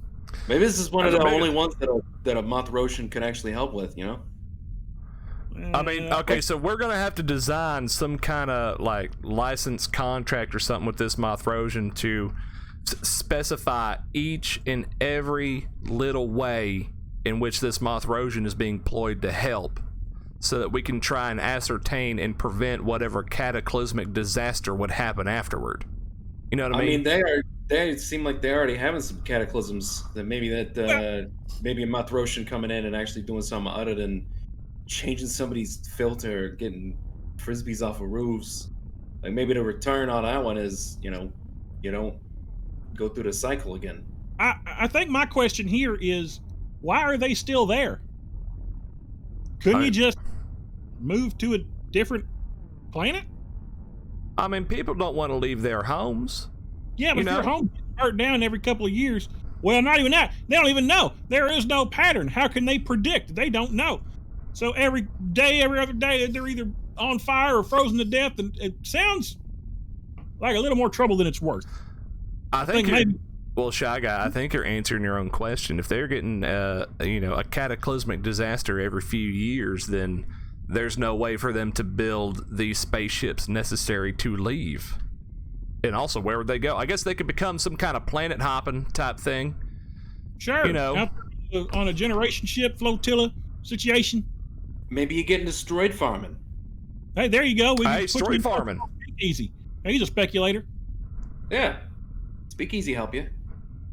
I mean, he'll show you the ropes on how to farm them asteroids. You know, I feel like handing off everyone's problems to other people tonight, but I mean, I don't know, man. I mean, he could take a cut. You know, like they pay him to learn, and you know. Yeah, it could be like a co-op, like a asteroid farm co-op situation. How about this? Why don't you holler back at us? Let us know what you're good at. How many of you are there? What kind of timeline you're looking at here? Maybe we can tap some of our contacts to see if maybe they got anything for you. I mean, I don't mind taking a truckload, but you know, if there's any more than a truckload, then I can only take one truckload at a time. You know. Well, sure. I got some holes I can shoot some people through. I'll tell you what you could do. Let me tell you what you could do, and you guys might like this. Why don't you get a hold of the Federation and just tell them you got some like helium-3 deposits, but you got to get off planet before you give them the location. You know what I mean? What? I don't. Huh? It's trading resources so that they can get help from the corrupt Federation who would try to help, but only because they have the resources. The raw resource helium-3. All into this. Come on now. There's people out there trying to make it work. I think Jonesy knows what I'm talking about, but I mean, I see where you're going. Mm-hmm.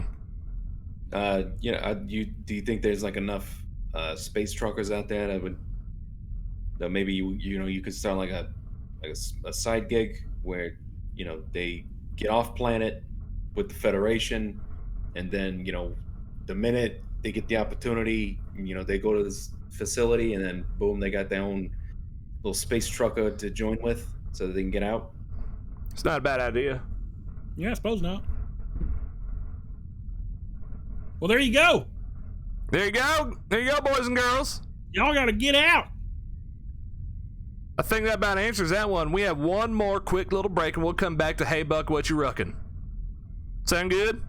Sound good. All right, let's see if we can do this. We've been, I think, 2 for 2 so far. Let's see if I can get this thing to work right. It's been giving me shit all goddamn night. Okay. Come on now. And I hit this button, and it should be working.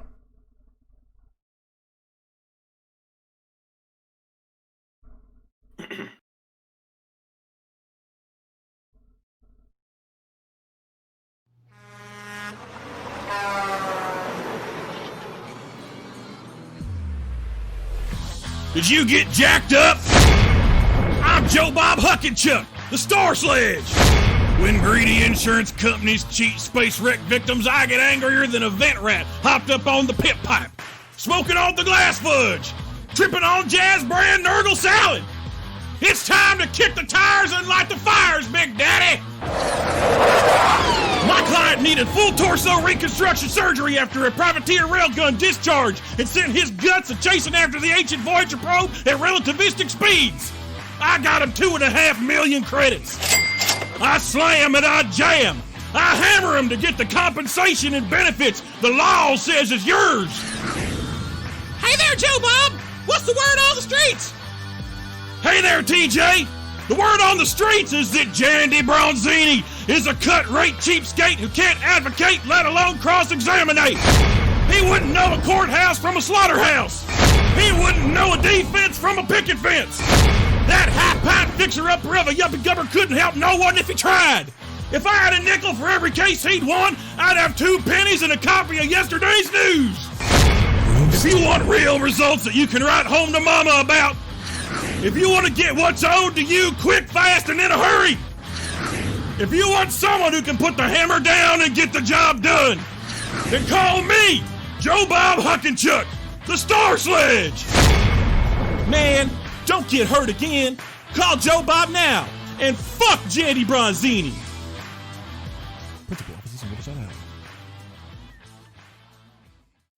Hi, my name is Jerry Gordansky, and I never saw Joe Bob read. Ever. Not once. We had to put together a video presentation for him to even review our case. The only cases he ever closed were for his reading glasses, because he's a blind bitch who can't read his depositions. Schlabow! Hi there. This is Danny Frito. I heard that he was so loud, Joe Bob, because he actually just has a tiny pecker. That's a good one, Danny. No, you don't want no limp dick blowhard who swells his chest because he can't swell his junk, representing you. Schlabow! Hi, my name is Cheryl Hofstetter. From my experience with Joe Bob, he didn't seem to know very much about civil law, or really anything in general. This motherfucker wouldn't know litigation from masturbation. He's a man of small gains, small claims, and small brains. And he's illiterate. Schlabow! Hey, this is your pal Jandy Bronzini. Hey, so that last advertisement from Joe Bob, he sure took a swing at me, eh? A real shot across the bow there. Well, guess what? That ain't nothing to me, guy. I got people over here that, really know how to win cases, if you know what I mean. As in, actually litigate cases and win them. So, we ain't got nothing to fear from your belligerent ass. Actually, as a nod to old JB's diss crack, so to speak, I put together a little thing of my own. Here, enjoy. Ahem. He stinks like boiling cabbages. Schlabow! And his team are a bunch of savages. Schlabow! And no matter how much spittle he dribbles, he ain't never once got no acquittals. Schlabow! That bag of sleaze doesn't know legalese from Cantonese, and as a result, his clients are casualties. Schlabow! He's just gonna have to settle, which is one of his specialties. Schlabow! For getting down onto his knees and gobbling down on these. Schlabow! Joe Bob is so dumb that when clients tell him he sucks ass, all he hears is success. He didn't seem to know very much about civil law, or really anything in general. Because he actually just has a tiny pecker. I never saw Joe Bob read. Tiny pecker. I never saw Joe Bob read. So if you want representation that knows how to read and write words, wipe his own ass, and win cases, then it's best to call me, and not that boisterous butthole, Joe Bob Huckensuck. Schlabow! He's illiterate. Tiny pecker.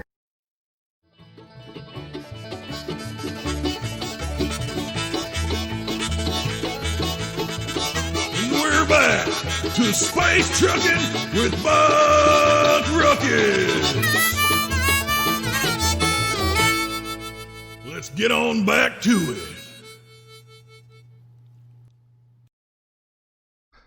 All right, and we're back to Space Truckin' with Buck Ruckus. How's everybody doing tonight? I'm all right, man. I know y'all all right. Y'all pretty good. What up, Shy Guy? Let's see that big, beautiful, beardy face. Huh? Oh, Hey, y'all. same with Jonesy. Oh, Jonesy, you look upset. What? Oh, are you just tired? Don't worry about it. We're about to get on through it. It is now time for Hey, Buck, what's your ruckin'? We didn't get a theme song. Sure do. I think. Get to work on that. Oh, that'd be great. This is part of the show where everybody watching, viewing, they can drop a message in the chat or in the Discord server if you're in Earth 420.69 timeline. If you can guess what Buck Ruckus is rucking in his truck, then we'll give something nice to you. So, but I like to take this time and tell you guys a little story so you can get to know the buck behind the ruck, if you know what I mean. Mm-hmm. So there's this one time me and Shy Guy was hauling a bunch of bottles of desert beard sweat across the galactic eastern border. It's going to be a space truck. It's going to a space truck showdown in a sector of space that said it ain't serving spirits no more. But me and Shy Guy don't pay no never mind to no Johnny Law anyhow. Hell yeah. It's what you'd call a real bear bait border bound bottle of booze situation. Now, this was a while back, and we was a bit more cavalier in our hauling, and we was using this old school method of long haul deep space under the radar trucking called the Smoky Bandit. We had to take back routes, avoid jump stations as much as we could. See, Shy Guy would take the reins of Thunder and Paradise Mark I while I'd grab a little Series 7 souped up Sky Coupe and run interference with any law dogs or Bobby Brigands out in deep space. This little vessel was nothing more than a warp drive on a go-kart. Now, we was crunched on time and couldn't bother with no stops or interdictions. And as we was approaching the borderline between Sector 6 and Sector 7, I had a gut feeling that we was about to brush our teeth and comb our hair. I say I had a gut feeling, but it was really Shy Guy here on the comm that said he had to go drop Dad off and pay the water bill before making our next jump, and that's what spooked me. You see, Shy Guy's gut is intertwined with some kind of collective subconsciousness, and anytime he has to go pinch one off at random, I know we're in for something fierce. Well, it's just about, kind of like reading the tea leaves and whatnot. Right. It's like what'd you call it before? Like a divination or like a... Oh, yeah, they got the divinatory bowel syndrome. The DBS, divinatory bowel syndrome. So back to the story. As I hear the space toilet flush on the comms, I decide to fly out to the borderline in my souped up Sky Coupe, and lo and behold, as I'm zipping around the system between sectors, I come across a little asteroid belt and see my equipment shut off and come to a stop. And it's pirates. And as my power comes back on, I receive their hail, and they're saying some shit about a credits transfer situation, like that they's related to some prince of Sector 17 or some shit like that. And that if they transfer like 1,000 credits to my account, I could get more later. I'm not sure. It must be some kind of old school scam or something. So I said shit or something along those lines, and I send a subspace quantum encrypted transmission to Shy Guy telling him to put the hammer down in about 10 minutes or so. It's also about that time I activated my jerry-rigged anti-interdiction device and broke free from their bounds. I put the hammer down with all them pirates in the rearview mirror and led them on a wild space goose chase. Man, I was weaving in and out of those stroids, doing what I could not to damage any stroid farmers' homes or nothing. Shout out to Speakeasy. Hey, man. That's when I eyeballed a gas giant with a series of moons, so I started to head that barren. And I got a bit of distance between me and the brigands, but as I approached the moon, I backed out of it till I had a few new bumper stickers, if you know what I mean. And I'm keeping them close behind as I approach this moon. Once I'm close enough, I gouge on it until its gravity starts pulling me into a Georgia overdrive. It's a little maneuver I learned when I ran the Jovian run called the Titan Turn. I angled my attack head on to the moon until I hit Atmo at about 0.7C, then flip-flopped that son of a bitch and bounced at an obtuse angle with the moon in my back pocket toward Shy Guy who'd already warped past. Cut on my warp drive, gave a 10-4 good buddy to the pirates, and we was out. That was a hell of a day. Remember that, Shy Guy? Yeah, it was a hell of a day. A hell of a day. That's one of them days where your guts, Save the day, man. Save the day, man. Told us what's up. So I get to fly the boat, so that was kind of fun too. Must say his guts saved your butts. That's right. Guts saved your butts. Guts and butts up here. Yeah. So I think we got a few submissions for Hey Buck, what you ruckin' so far.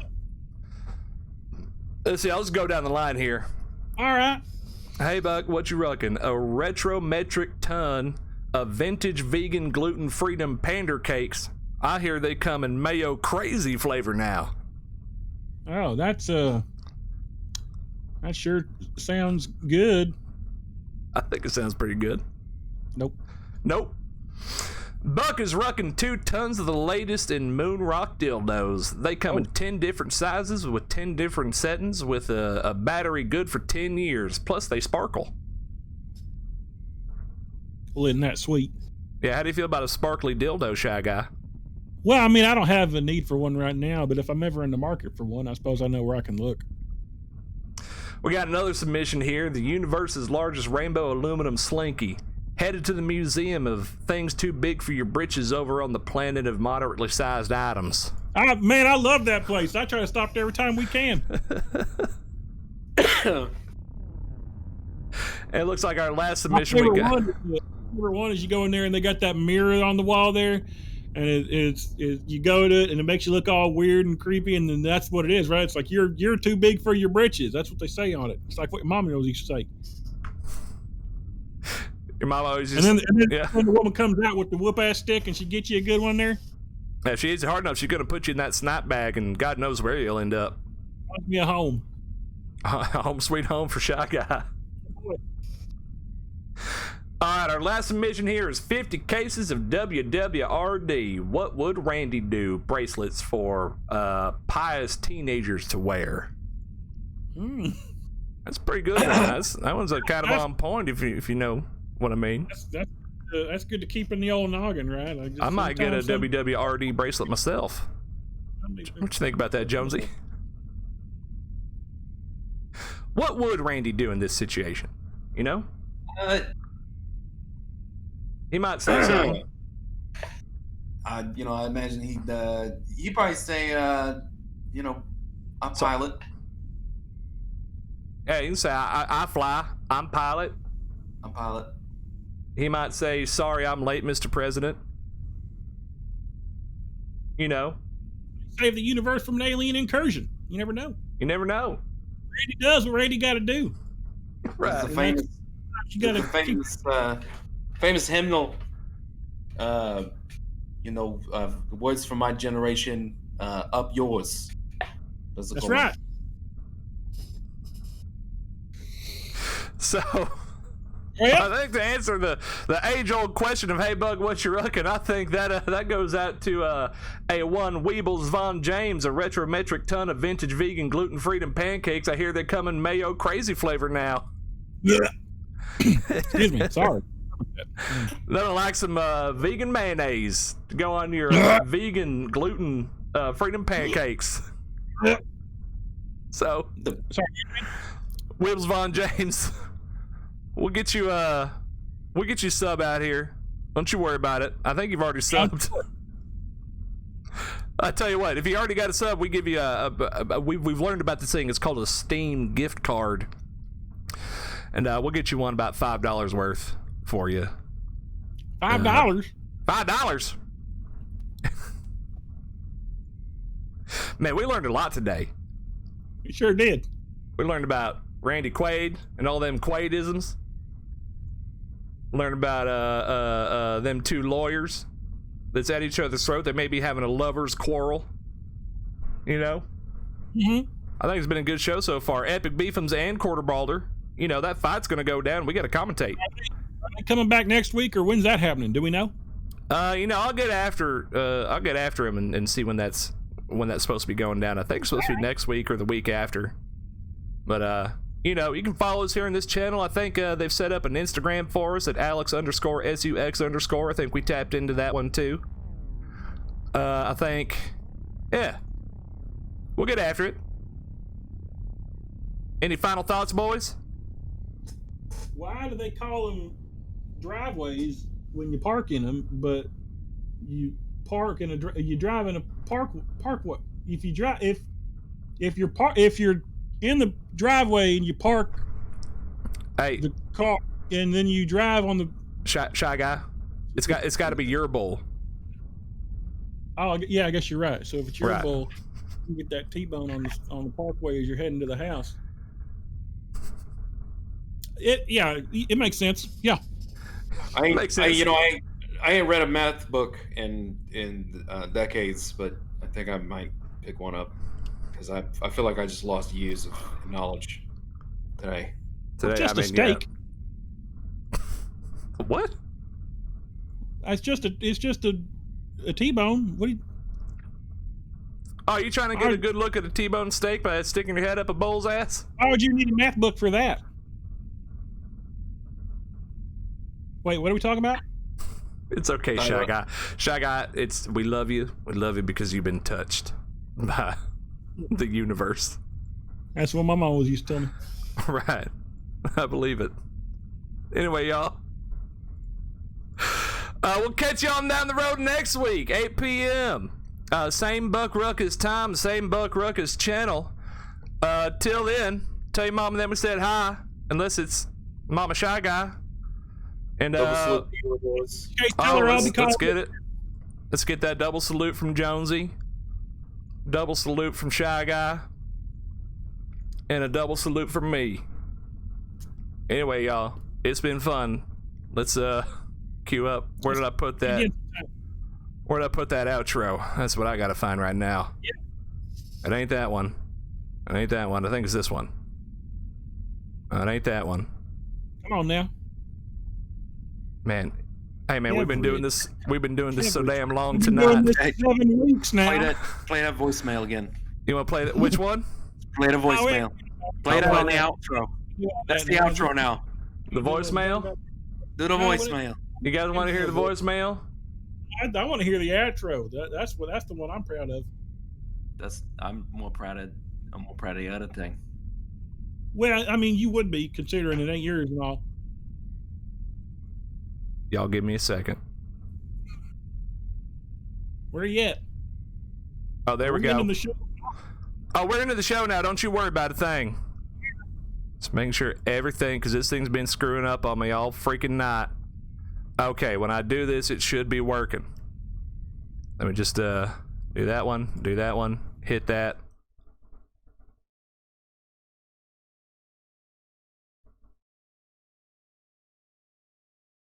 Buck Ruckus is performed live on Twitch.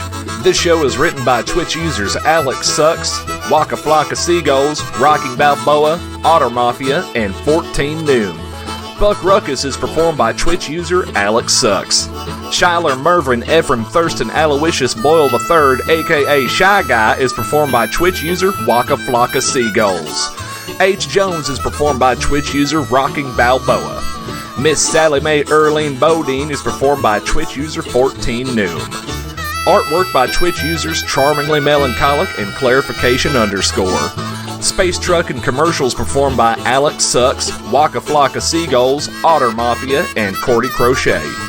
Hey, do you have an advertisement you'd like aired on Space Truckin with Buck Ruckus? Well then shoot an email to alexsux6969@gmail.com. That's ALEXSUX6969@gmail.com. And you know what? Special thanks to you, the beer. How about that? Without you, this show would just be a bunch of folks screaming into the uncaring void of space. So thanks for coming by, and we'll see you next time on Space Truckin' with Buck Ruckus. Whew! All right. I think that was the one right there. That's all right. All right, talk to y'all later. See you next time. Go on now. Get. All right, bye. Y'all want to hear that? Y'all want to hear that? I got Shy Guy. He don't know that I'm here. We're gonna play that Shy Guy voicemail one more time for you. Here we go. Hey, this is Charlotte. Hey, I wanted to call you so I could call you. Hey, this is Shyler, by the way. Hey, Sally Mae, This is Sally Mae, right? Yeah. No, I'm good. I'm talking right now. Anyway, I'm sorry about that. Sally Mae, I just wanted to call you because I wanted to call you, and you're so pretty, and you make good food. I love the meatloaf, but that's not all that I like about you. I'm sorry, I'm not great with words. Mom always told me I ain't the loquacious type. So I just wanted you to know that I know that you are you're so pretty, and maybe sometime I can come by, not just for the meatloaf, even though I do love it. It's delicious, and so's the boudin and the cornbread and the space beans, and no, it's good. Hey, I got it. Okay, all right. No, it's me. I'm back. They're telling me I need to come on back. I've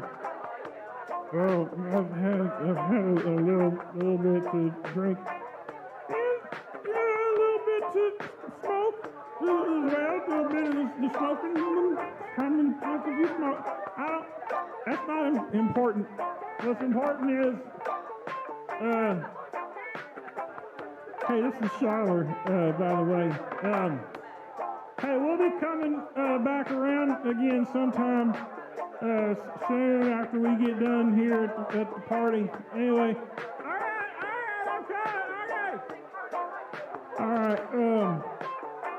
I gotta go. Sally, hey, it's Shiler, by the way. So I'll come talk to you later. All right. Okay. All right, I gotta go. Okay, bye.